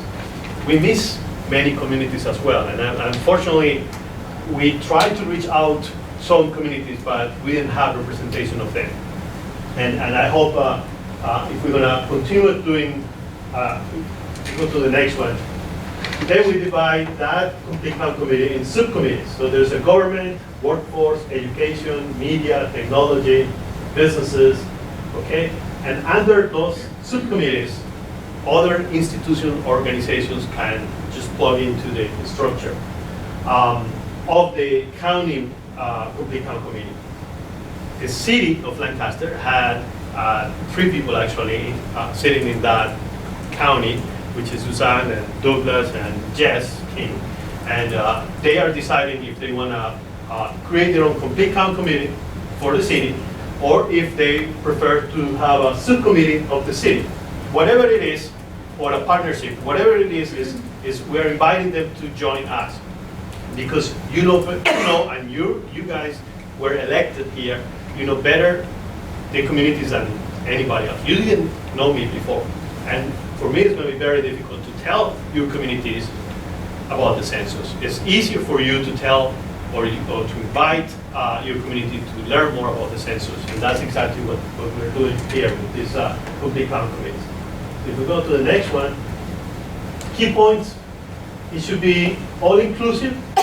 It should address various racial and ethnic and cultural and geographic considerations of the community. And again, it's about solving problems. When we are in a table, we can think about strategies that we can overcome and work with the census. We go to the next one, and here is the key part of the whole thing. There are certain groups that are very difficult to reach out, and usually they get undercounted. We're talking about foreign-born residents, people with low-income households, undocumented population, people who don't trust the government, and in the case of Lancaster County, a big challenge is with the Amish community. So don't just try to tag certain community here. Believe me, there's a bunch of different communities that we're working with. Those who don't speak English well, the homeless, renters, those without internet access, highly mobile groups, people living in poor neighborhoods in large cities, and children under 5 years old. The last census in 2010, we estimate that we miss about 5% of the kids under 5 years old, the census. That's 1 million kids. That's a huge amount. And when we go deeper, why we miss so many kids, there are so many reasons that we are listing here in some of your material. What are the reasons why we miss the kids? And what can we do to try to overcome that for the next census? So from divorced parents to multi-generation living accommodations now. So why we have these complete count committees is to think about ways that we can overcome, again, all these challenges and we can inform the population. So one of my first invitations for everyone here is to be informed about the census. Unfortunately, there has been a little bit of noise about the census, and that makes it difficult for us to tell exactly what it is.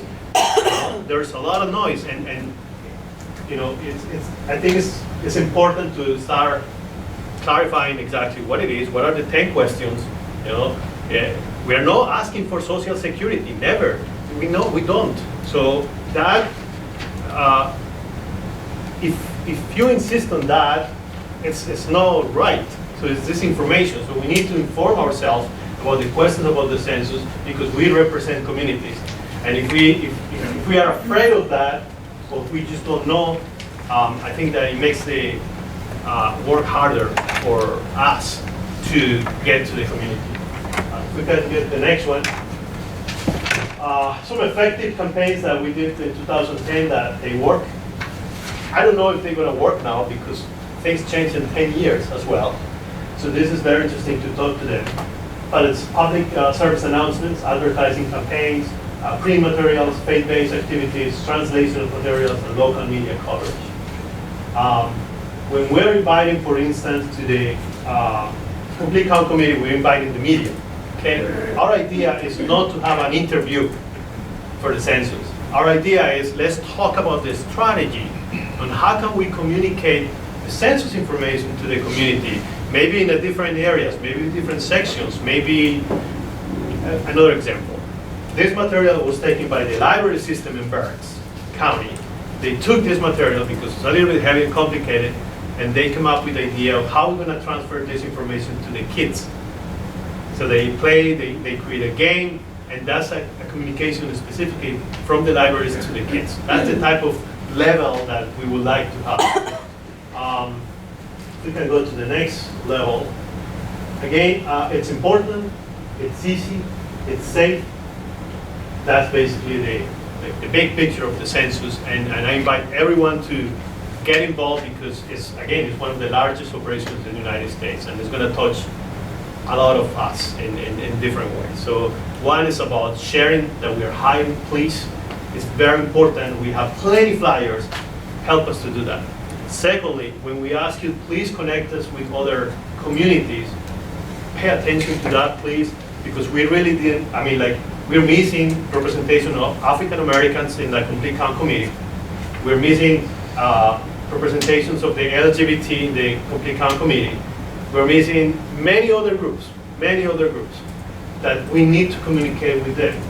Faith-based organizations, and we need those contacts. We don't know them, we don't have those contacts. There is no just one email that you can send to everyone and everyone will be informed about the census. So these outreach marketing campaigns are important, but we cannot do this without your help. And I think that this is an excellent forum to mention about the census and ask you to please get involved in whatever way you can and help us to coordinate the effort. So I thank you for the opportunity, and I hope I can answer any questions that you may have or the public may have. We are doing these presentations all the time to every group or everyone that is inviting us. If you have a job fair, invite us. We will go there and we will present the jobs. If you have a block party community event, we may like to be there as well. If you have a group that we can present the census, we will be happy to try to do that. So that's kind of the big picture. So thank you again for the opportunity to. And thank you for attending all of the events that we've invited you to on. No, thank you. I'll be happy to because that's a one-to-one engagement. It's really helpful for everyone. I just wanted to let you know, in reference to the faith-based organizations, I can actually connect you to a few people that will be able to assist you with the churches all around Lancaster County. And I just had a quick question.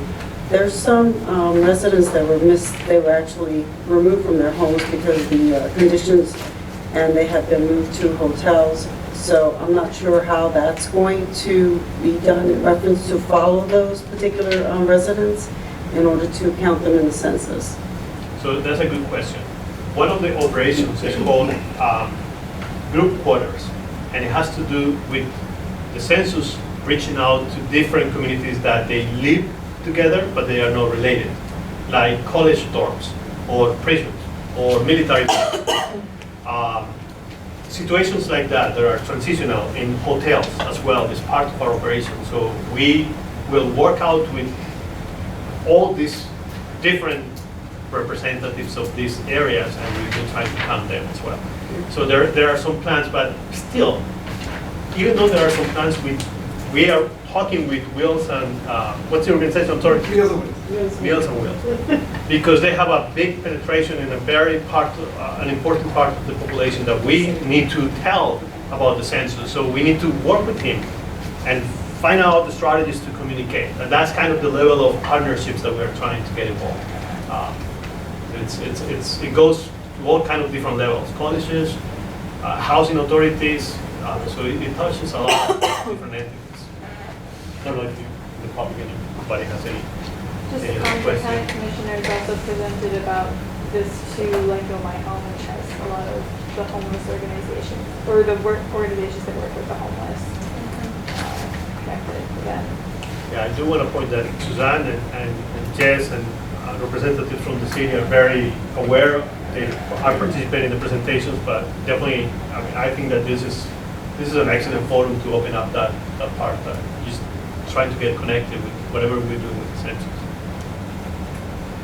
I do have one question. In the past, there was a form mailed to your residents that you filled out and you replied back to. Will that be the same process? Yes, that's a good question. In March 12, 13 and 14, we will start sending 5 communications. So the first one is a postcard that will let you know, hey, you have the option to answer online, by mail, or on the phone. And this is the link where you need to go. Because there's no email or anything like that. You just go to that website and fill out whatever code they will give you. So that will be the first communication, and then there will be 4 more. And then if you don't answer anything, right, we will follow up with the enumerator. So someone from the census will knock the door after everything happened. And then we ask, would you please, hey, I'm sorry, we didn't receive anything from this household. Can you please answer for them? That's how it is. That particular person is a follow-up. We will need to hire people as well for that operation. Any other question or comment? Thank you for coming. Thank you very much. Appreciate it. Please read this. Yeah. Thank you, sir. Thank you. Thank you, Juan. Now it's your turn, though. Good evening, Council. I'm going to pass these around. So I'm here to discuss with you the possible resolution for adoption of the Climate Action Plan. You've heard from me several times over the last year or so about this effort. Well, first I want to say every time I attend these council meetings, I'm reminded of the breadth of your job and the size of your job, and thank you for making time for this, and I appreciate that. So this plan is to address the emissions and the resiliency of our city operations in the face of climate change. And over the last year, we've been working with a consultant to identify where our emissions are coming from. That's the bottom right side of the page, where we have energy from wastewater and water, which are our 2 largest emitters of greenhouse gas emissions, and then followed by wastewater treatment process and city buildings. So this plan sets up a trajectory for reduction in emissions, and that's the graph on the front page. And you'll notice the precipitous decline in the first 5 years. The majority of our emissions are from electricity use and mostly pumping for water and wastewater. So the idea is to address this bulk of emissions up front as best as we can and as quickly as we can through the purchase of renewable energy and possibly even the generation of renewable energy. And then over the following 25 years, working on the remaining emissions, which are some of the hardest ones to get at. And actually, the plan has been adjusted since the publication of this information sheet, so that the goal is now carbon neutrality by 2050. And that is in line with other global efforts to address climate change. On the back side of the sheet are the 5 categories of strategies: energy, vehicle fleet, waste, water, wastewater, and stormwater, and then building a culture of sustainability. And in each of these sections, there are a variety of strategies that staff and community partners and also our consultant have helped identify as opportunities to reduce emissions. Certainly the biggest one being our electricity sources, but also adopting new construction practices for municipal buildings, transitioning our vehicle fleet to renewable sources, diverting the amount of biosolids that you heard earlier has increased in cost in order to haul and deal with, being able to convert those to energy sources and burn it or digest it. So the resolution before you tonight is an adoption of this plan, and specifically these bold goals of carbon neutrality by 2050 and the strategies that come along with it. The full plan will be available electronically, I'm hoping, by the end of next week, but our consultant has been a little slow. I had hoped to email it with the materials for you tonight, but This project was supposed to have wrapped up in April, and here we are at the end of August. So please accept my apologies for that delay, but certainly prior to consideration of adoption, if you decide to proceed, I will have that plan to you before the 24th for your consideration. This resolution also comes to you because September is a timely moment globally for climate change efforts.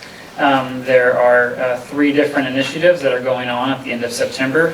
One is the global climate strike that the Sunrise Movement is hosting at the end of September. Climate Week is also happening during the week of September 22nd. And then the UN Climate Action Summit would be actually the night before Council meets on September 24th. So the thinking here is that our plan will be finished just in time to join in solidarity with these other movements going on nationally and internationally. I'm happy to answer any questions. I can get into more details on any specifics or how this plan has been developed. I'll say, but of course, council is welcome to comment or question and say, well, this has been a really momentous effort, and I'm glad that the city is stepping up, because this is an area where we have to lead, not just because of our impact on the Chesapeake Bay, but on the broader environment as well. And at the presentation at the Ware Center, I have to say, even though I've lived it, I was struck by your data on how rainfall has changed just in the time since I was a child, and given all the challenges that we face as a city, it's something that we're going to have to tackle head on. So kudos to you and to the city for taking this on.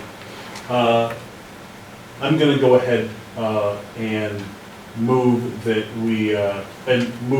Administration Resolution Number 50, 2019 be added to the schedule for next week's council meeting. Second. Great. Any questions from the Community Planning Committee? From council? Thank you. It's exciting. Please. Has the city figured out how this might affect the city's bottom line? Is there going to be a cost impact for making the shift? We don't have that yet. Yeah, we're still exploring. I can say we've met with a couple of firms to begin exploring, what services we need to be provided in order to start implementing these strategies in the plan. I think that there's a commitment as well to figuring out how to finance these outside of city taxpayers. And so there are a number of different kinds of vehicles that can be utilized to generate, that the cost savings that are generated pay for the capital costs that are related to projects like these, such that it's not burdensome to our budget, but that we are still meeting our climate action plans. And just going for water and wastewater means that we are talking to companies that do this kind of work on a national and global scale because of the complexity of the systems that we're operating. If I recall correctly, you had mentioned in the presentation at the Ware Center that city operations account for approximately 4% of total citywide emissions. Yes, that's right, approximately. Yeah. There's some inconsistencies in the ways that the greenhouse gas emissions were calculated for the city and for the city operations, but we can get into particulars if you want. We'll go newspaper numbers. 4 is the best number I have. So, obviously, we bring city operations carbon neutral. We've solved 5%-ish of the problem. I recall we mentioning something about, looking at the other 95%. Where does that stand? if anywhere? Yeah, so I think part of this process, which has been very illuminating, is the number of partners that have come together to begin sharing and talking about information from major institutional partners like Lancaster General Health and Penn Medicine, F&M, Millersville, and so on, to begin to think about collective efforts related to the city's and the county's global our climate impact. So that is a work in progress. When we were talking to the first firm, there was some planning, there's some ideas about how to plan to do cost savings altogether, which could hook our wagons to one another and have a larger effect. Timing, what capital costs those other organizations have in their budget and sort of the pipeline for those projects. It's a long strategy to get us there. But we are thinking about what the next step is after we get our own house in order and having this larger community climate action plan. This is a heavy lift. That's going to be an even heavier lift, but there's a lot of momentum and energy since we've done this to take it to the next level. And also needing financial support. We've gotten, as it's listed at the bottom, 4 funding partners to accomplish this task. And part of the decision why we ratcheted down this planning process was because the funding did not come to pass in terms of the breadth of funding that we needed to do a full community plan. And as it was, our experience putting this plan together, as Douglas said, we're already 6 months late-ish. It was a real test, and I really appreciate Douglas's perseverance and tenacity in staying with it. It's not easy. Thank you. We received a fog assessment, fats, oils, gas. That's the first time I've ever seen that from the city. Is that part of this plan, or was that just something that we never received? No, that's part of the EPA consent decree that we needed to establish a fog program. That's oils and greases, not gas. Sorry, that's right. Yeah, we're not pouring gas down the drain. Anyway, I appreciated receiving that. I was like, oh, yeah, we should have always been asked this. So yeah, you can thank the EPA. And certainly limiting the amount of fluid that goes into our wastewater treatment system does have an emissions impact on pumping and treatment costs ultimately. All right. With that, and with the presumption that the public is satisfied, all in favor? Aye. Aye. Thank you, Douglas. Thank you. Thank you. Okay, and a certified local government grant for historic preservation. Is that you, Chris? I think so. So this is Administration Resolution Number 48, 2019. Please take it away, Mr. Dilks. Good evening, councilors. Happy to see you. Finally, I know it's been a long night for everybody.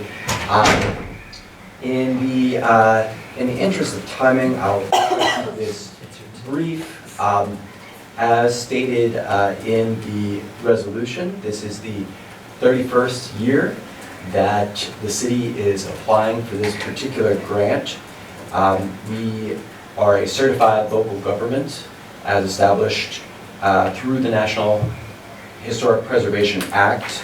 As it states here, we'll be applying to the Pennsylvania Bureau for Historic Preservation. They're currently accepting grant applications, and just wanted to say a few words about what we will be applying for.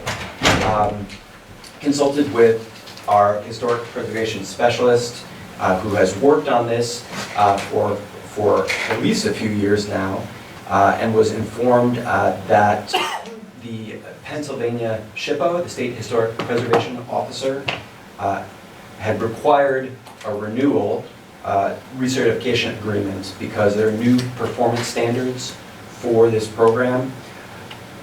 The one major deficiency that we had in the program was having a property inventory that is up to date. So having a list of historic properties that are at our disposal for assessment and other necessary means. We have already started updating that historic property inventory, and this grant that we'll be applying for is to continue that process. So in 2019, we have already made some progress on the historic inventory for the southeast quadrant of the city. In 2020, FY, fiscal year 2020, this grant would continue that work primarily in the southwest quadrant of the city. As stated, I believe in the resolution, not to exceed a grant of $12,000. We think that the budget will probably be closer to $10,000, and it requires a match of 10% from the city. I think that covers the basics. Happy to answer any questions. The grant application is due on October 11th. So we have little time, but coming up quickly. Thank you. Please. Would that information be shared with council as far as a list of the updated historical properties within the pockets? My understanding is that would be public information. Yeah, we'd like to share that with all stakeholders.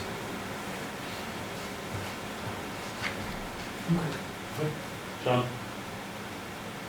I'm good. All right. I guess with that, I'll entertain a motion that resolution number 48, 2019 be moved to council for next week. So moved. Second.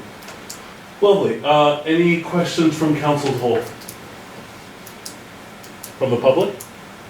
We're going to sneak this one in while Tim's in the bathroom. All in favor? Aye. After about an hour of your very precious time, that concludes the Community Planning Committee, Mr. President. Thank you. There was, just look at that, welcoming week, historic commission, municipal climate plan, the census, and notwithstanding your $12,000 as well, because we have a long streak, we don't want to break it. So a lot of good information, Councilor. Thank you for that. Thank you. Let's move right into Economic Development Committee with Councilor Craig. Thank you, Council President. We have one item on the agenda, that is Resolution 47, 2019, transferring real property in Ewell Plaza to Lancaster Parking Authority. I'm glad you didn't go anywhere. Yeah, I'll stay right here. I'll stay seated. Well, I'm just learning that there have been a lot of parties involved in this particular project. I'm very impressed with how far this has come based upon what I've learned. This is one component of this development project at now named Ewell Plaza. This resolution is asking for the transfer of 2 parcels of real estate that's located within Ewell Plaza to the Lancaster Parking Authority. I did take a look at the 2 exhibits, and I see that there is a lot of description around where those are located. Just wanted to be sure that the councilors understand which pieces those are. There are 2 lots. Lot 3B and Lot 3C. Lot 3B is an addition. It is a portion of land next to the parking lot and library structure on the east side of Ewell Plaza. I actually do have a couple graphics to hand around if that's helpful. Yes, please.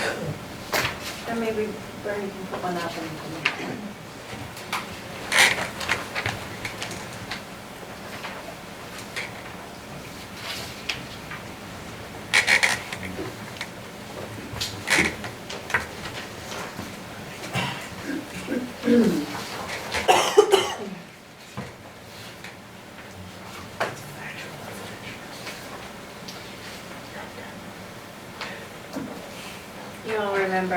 Andy was here and the complexity of the easement agreements and the number of partners that had easement agreements around this parcel that we have subsequently tried to clear, making this possible tonight. So hours and hours and hours of labor before we got here. Okay, does everyone have a copy? Yes. And thank you, Barney, for putting that up. I appreciate it. If you take a look at lot 3B, the rectangle identified as 3Bs in the middle of the page, that is on the east side of the plaza, and it's essentially an extension of the current footprint of the parking garage and what will become the new library. That is one of the two parcels that's asked to transfer to the parking authority in order for that development to happen. The second lot is lot 3C, which is on the north side of Ewell Plaza, abutting the Holiday Inn property. Once, according to the development concept, once that lot 3C will be built out, that will be a retail building with a terrace that connects to the Holiday Inn property. The resolution itself essentially addresses the ability of the parking authority to take on these pieces of real estate to complete the development as proposed. And as the mayor mentioned, have a lot of other pieces of this puzzle that are moving together. We're working on the easement design of the square, of the plaza itself, and I imagine we'll be talking about those components at a later time as well. But happy to answer any questions, and our esteemed Mr. Douglas Smith is here for additional history too, if there's anything that I can't answer. Is there an estimate on this how big the area is? Yes, I think it is stated in the exhibits. At the bottom of each of the exhibits. It is. It's about almost 10,000 square feet. Right, so lot 3B is about 2,500 square feet, and lot 3C is about 7,000 square feet.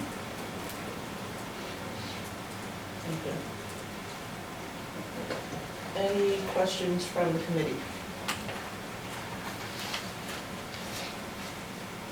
Any questions from council?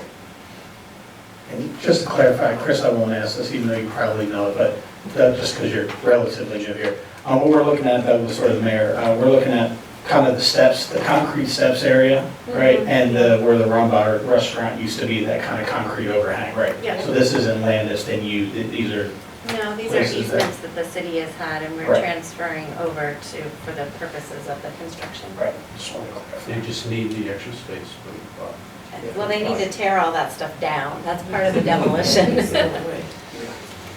Exactly. Yeah. Yes, so that we can build the library and the new parking structure. Yeah. Any questions from the public? Tim? Am I correct in thinking lot 3C will be more or less completely occupied by the retail building?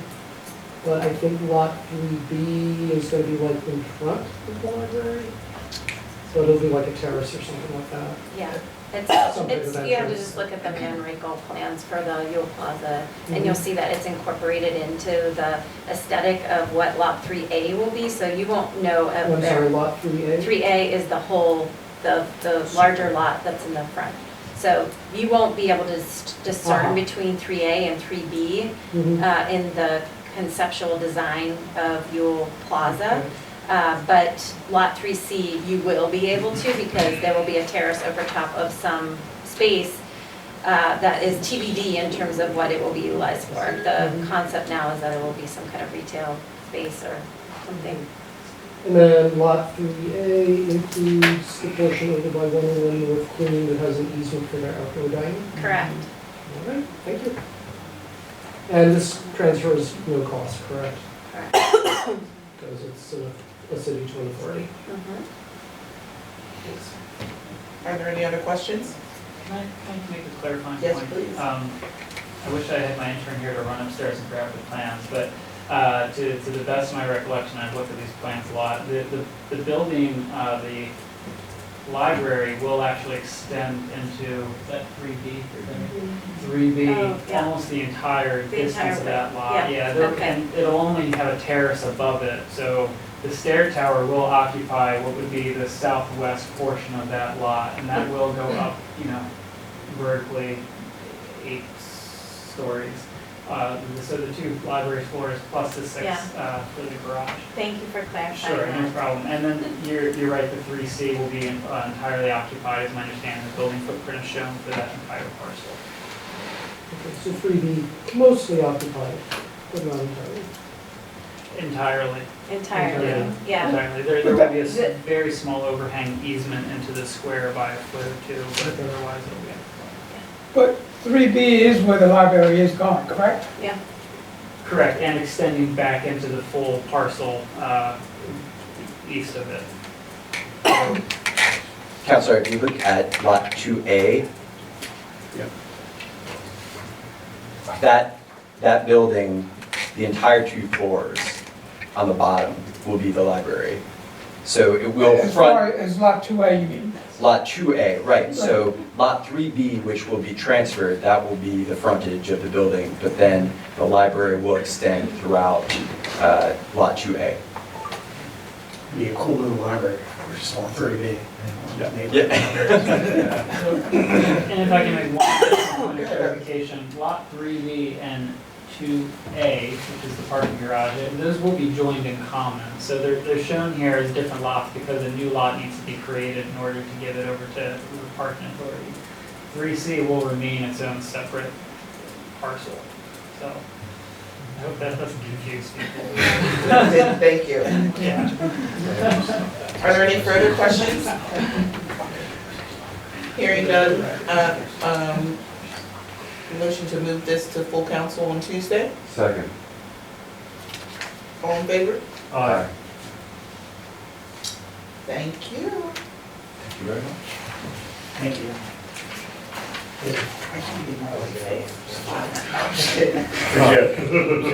had one thing.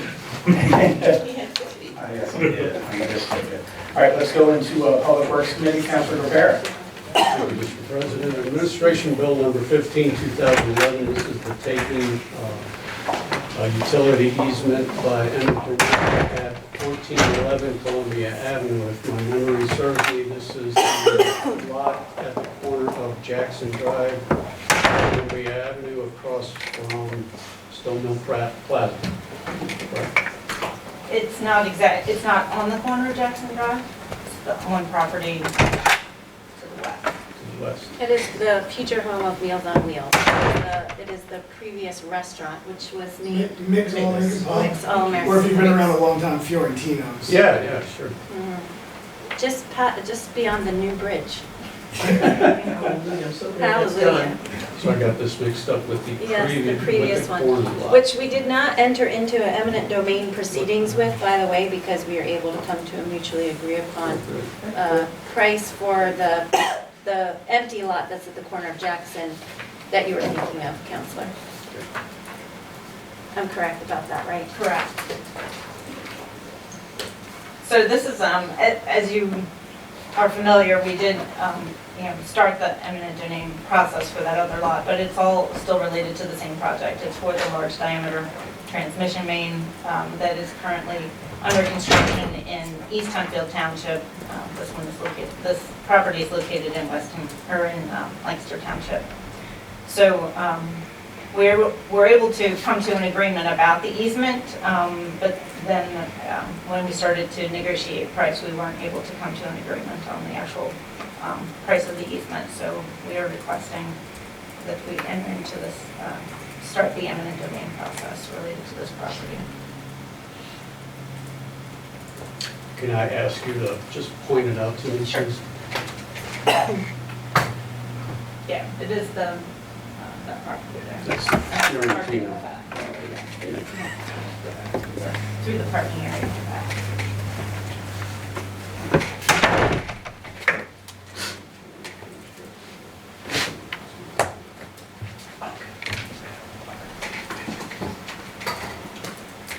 Questions from the committee?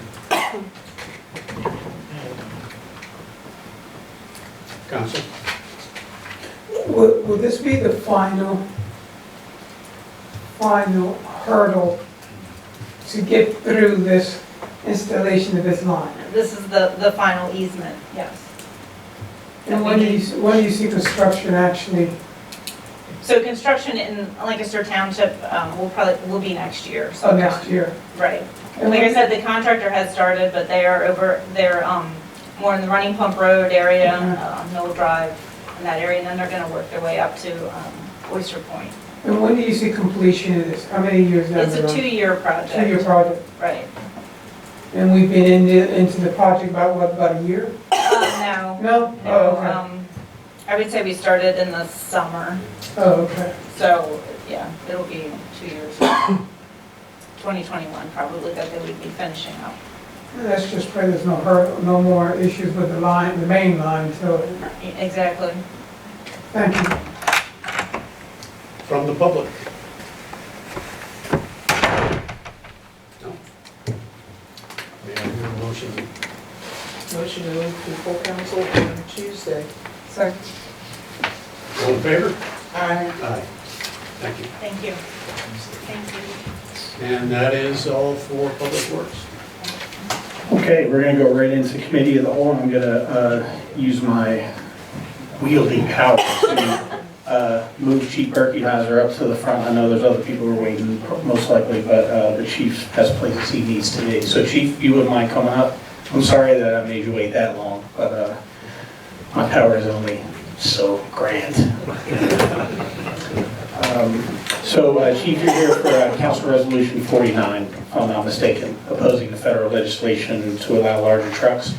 Right. I attended the Pennsylvania Chiefs Police Conference back in August, and we heard a presentation from the Coalition Against Bigger Trucks. They asked the Pennsylvania Chiefs of Police to sign a letter that was actually sent to Congressman Smucker's office, since he sits on the Transportation Committee. I believe the mayor also signed a letter for the coalition also, and there's concern, and I believe it was brought before, I believe you, President Reichenbach, back 2 years ago, and I believe you sent a letter, or President Groff Harris sent a letter at that time opposing any potential changes in legislation. What we're concerned about is an increase in maximum weight to 91,000 pounds and adding an additional 5 feet to any trailers. That includes double trailers, which is a great concern for us, especially in the city. We have an abundant amount of truck traffic coming through the city.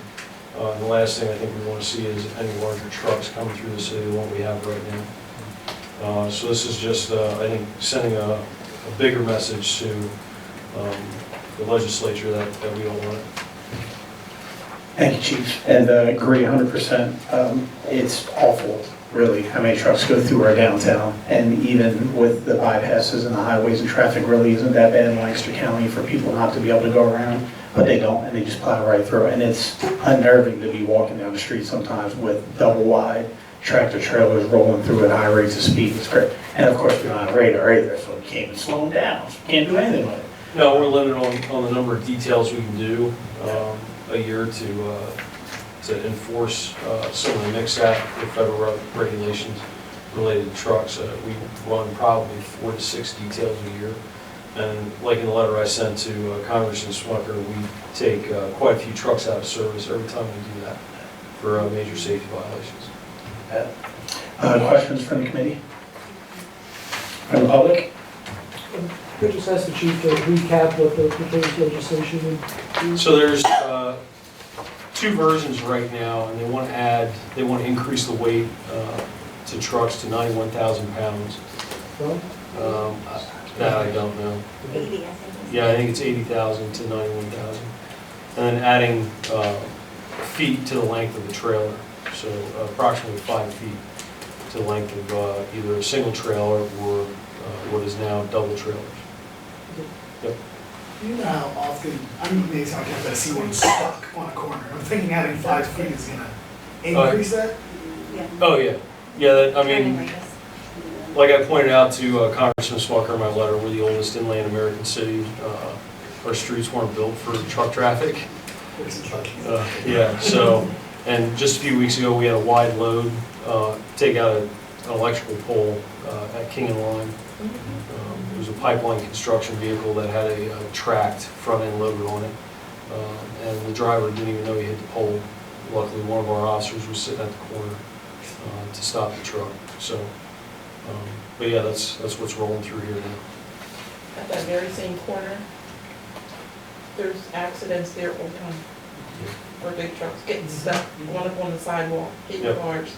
Yeah, I think GPS is sending them, if they're coming north and there's any traffic congestion in the middle of town, it sends them up Church Street, and then they have to come through South Line Street, which is not built for truck traffic at all, because they're trying to get eastbound.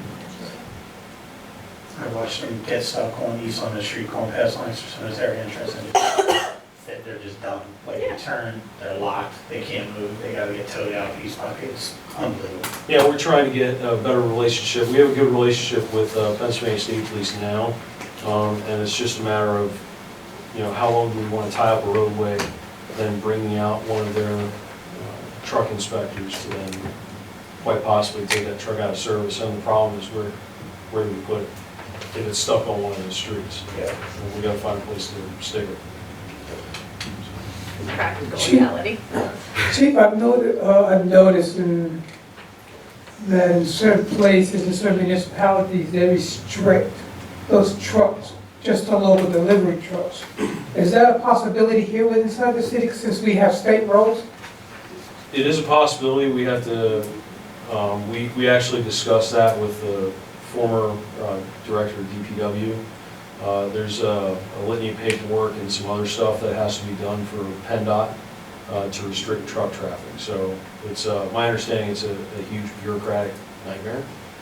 But I think it's one that we're looking at pursuing at some point. You have to provide, show that there's an alternative route for that. Right. And that's difficult. Yeah, and it more has to do with the historical significance of parts of the city that the constant truck traffic is destroying that. And I think just about the entire city is historical, so, but then we have to find like Cindy said, another route that they can take. I think they're available. 741 goes south and connects to 222, 272. But then we have to be concerned about any type of backlash we're going to get from our neighboring municipalities. I know that. Yeah. So it's not our fault they're not historic. Right. At minimum, if we could, at least tell, especially since Congressman Smucker's on the Transportation Committee, that we don't want it. Right. I think that's the way to go at this point. Any other questions or comments from the public? Hearing none, I ask to move resolution number 49 to full council. So moved. All in favor? Aye. Chief, before you go, can I get 2 more seconds from you, just real quick? I don't want you to take a position on it, but we're about to discuss, and I just want to ask this briefly, again, out of order. A discussion to request a repeal of the state fireworks law. Can you just give a 30-second synopsis of how much a pain in your backside this new law has been? In all honesty, because we're going to discuss. Oh, in all honesty, it's been ridiculous. I mean, it's difficult enough as it is prior to the change in the law. But ever since the change in law, I think every community's up in arms about it. Every law enforcement agency and fire department throughout Pennsylvania is kind of angry at this because they're sacrificing public safety for tax dollars is the way we're seeing it. Sure. Thank you, Chief. I also think that it's confusing to the community, only because I've experienced it, when they're telling you, well, I just purchased it here, and then I'm like, yeah, but you can't, they were doing it at the parking lot. And, it woke everybody up. I'm like, Mom, I'll be back, and I'm like, that's illegal. You cannot do that here. Yeah, but I purchased it here. I realized that he was from New York because I picked up on the accent real quick. And I'm like, whether it's purchased here, this is part of the city, you cannot do it here. I said, go do it over there at Hack. You go over there to the parking lot and use their lot. Yeah. So that's really confusing to our community, I think. Well, and in my 26 years here, they, there were still members of the community that ignored the state law anyway. They were buying them down south and bringing them here. We just made it easier. Yeah, we just made it easier for them that they don't have to leave the state to go. Yeah. So. Well, I know it's a burden on your officers too, because it's one of the biggest complaints for like a 2-month period. And let's be honest, you'd have to be a magician to catch people in the act. It's like, oh, somebody just launched that 30 seconds ago. It's like, we don't have response times like that, where somebody, by the time you get there, they're not going to be standing there, and if you didn't see them do it, it's just a mess. So, yeah, I live in Manor Township, so for that month period of time, I was picking up bottle rockets out of my yard. They were actually launched from Lancaster. They were just high. Crazy. Crazy. Yeah. Well, thank you, Chief. Sorry to make you wait so that's long. Thanks for taking your time. Thanks for helping me out. Appreciate it. Sure. Thank you. All right, well, let's move back up to the top of the agenda. We'll discuss the state fireworks just briefly at the end. Council Resolution number 46, 2019, recognizing the 75th anniversary of the founding of the Lancaster Optimist Club. I didn't bring this to council, but Ernie? Not a whole lot to discuss there. This came down from the mayor's office. They're having a 75th anniversary. They were looking for some recognition from it and the resolution. Sure. Thank you, Bernie. Mayor, that sounds like an endorsement. Good. Okay. I mean, we try to accommodate these kinds of requests. Sure. Any questions from council or from the public? Tim, do you like to comment on the Optimist Club? I'm against it. Optimism? Can I have a motion to move resolution 46? Hypocrite reporter. So moved. All in favor? Aye. We are moving on to the next item on the agenda, Council Resolution number 45, 2019, recognizing Hispanic, it's been a long night, Hispanic Heritage Month. Councilor Diaz or Councilor Soto or Councilor Craig or anybody? Councilor Diaz is one Councilor Diaz. Well, basically, September is, no wait, is it September or is it October? No, it's September. I know, it like runs right into it. It's actually recognizing the Hispanic Heritage Month. I also wanted to add, if possible, there is a young lady that was crowned, and she would like to be present at the time of the reading.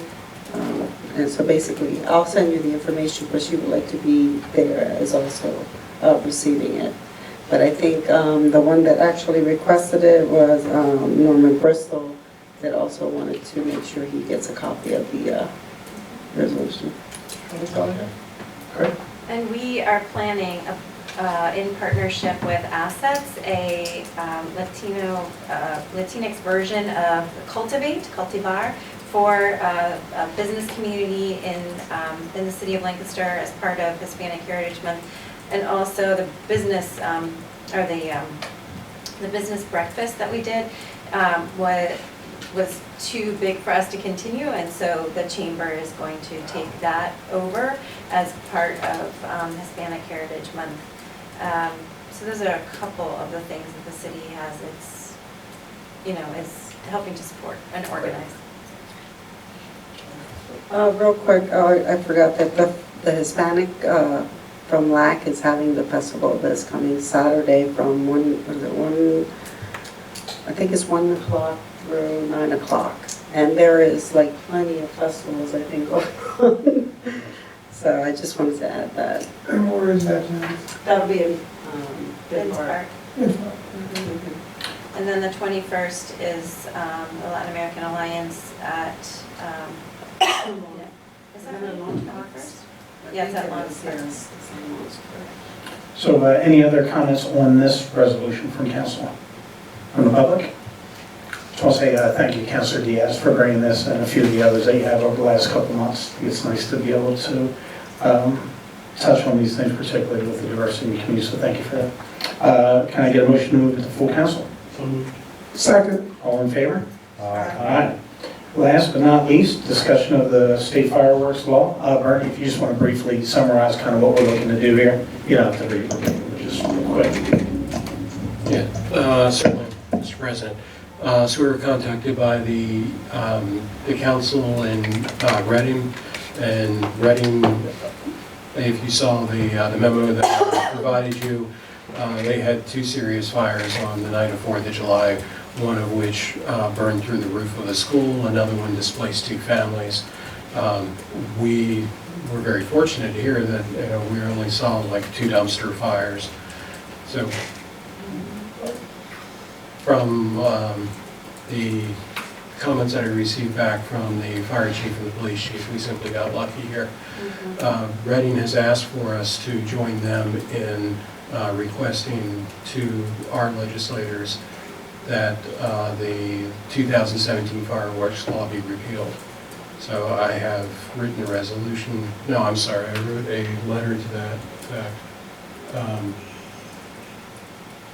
And that letter would be from council requesting that, and also provided you the memo about the background of that, on that issue.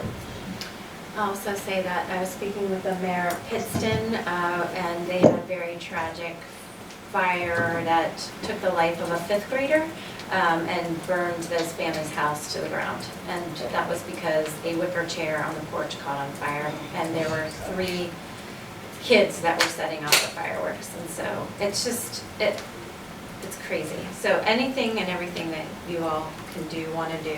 I know this is something that Chief Little feels very passionately about as well. And I feel that every year that goes by, we dodge this being Lancaster, and every other city knows that it's just by dumb luck that's not, more fires are not happening here. I just like to add that 6 Ward Park was pretty bad this year on the 4th of July. Clear up to 2:30 or 3 o'clock in the morning. And kudos to the police, they would respond, but by the time they got there was nobody there. Yeah, well, and it's also starting earlier and ending later.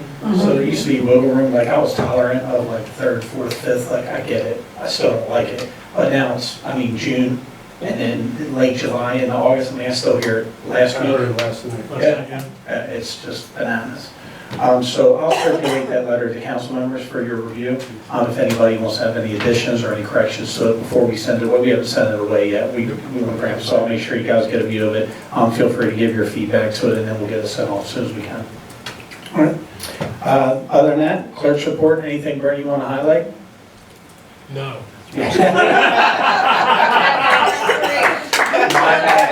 I love it. All right, well, on that note, we are adjourned. Thank you, everybody, for staying so late. Appreciate it. Good night, one and all.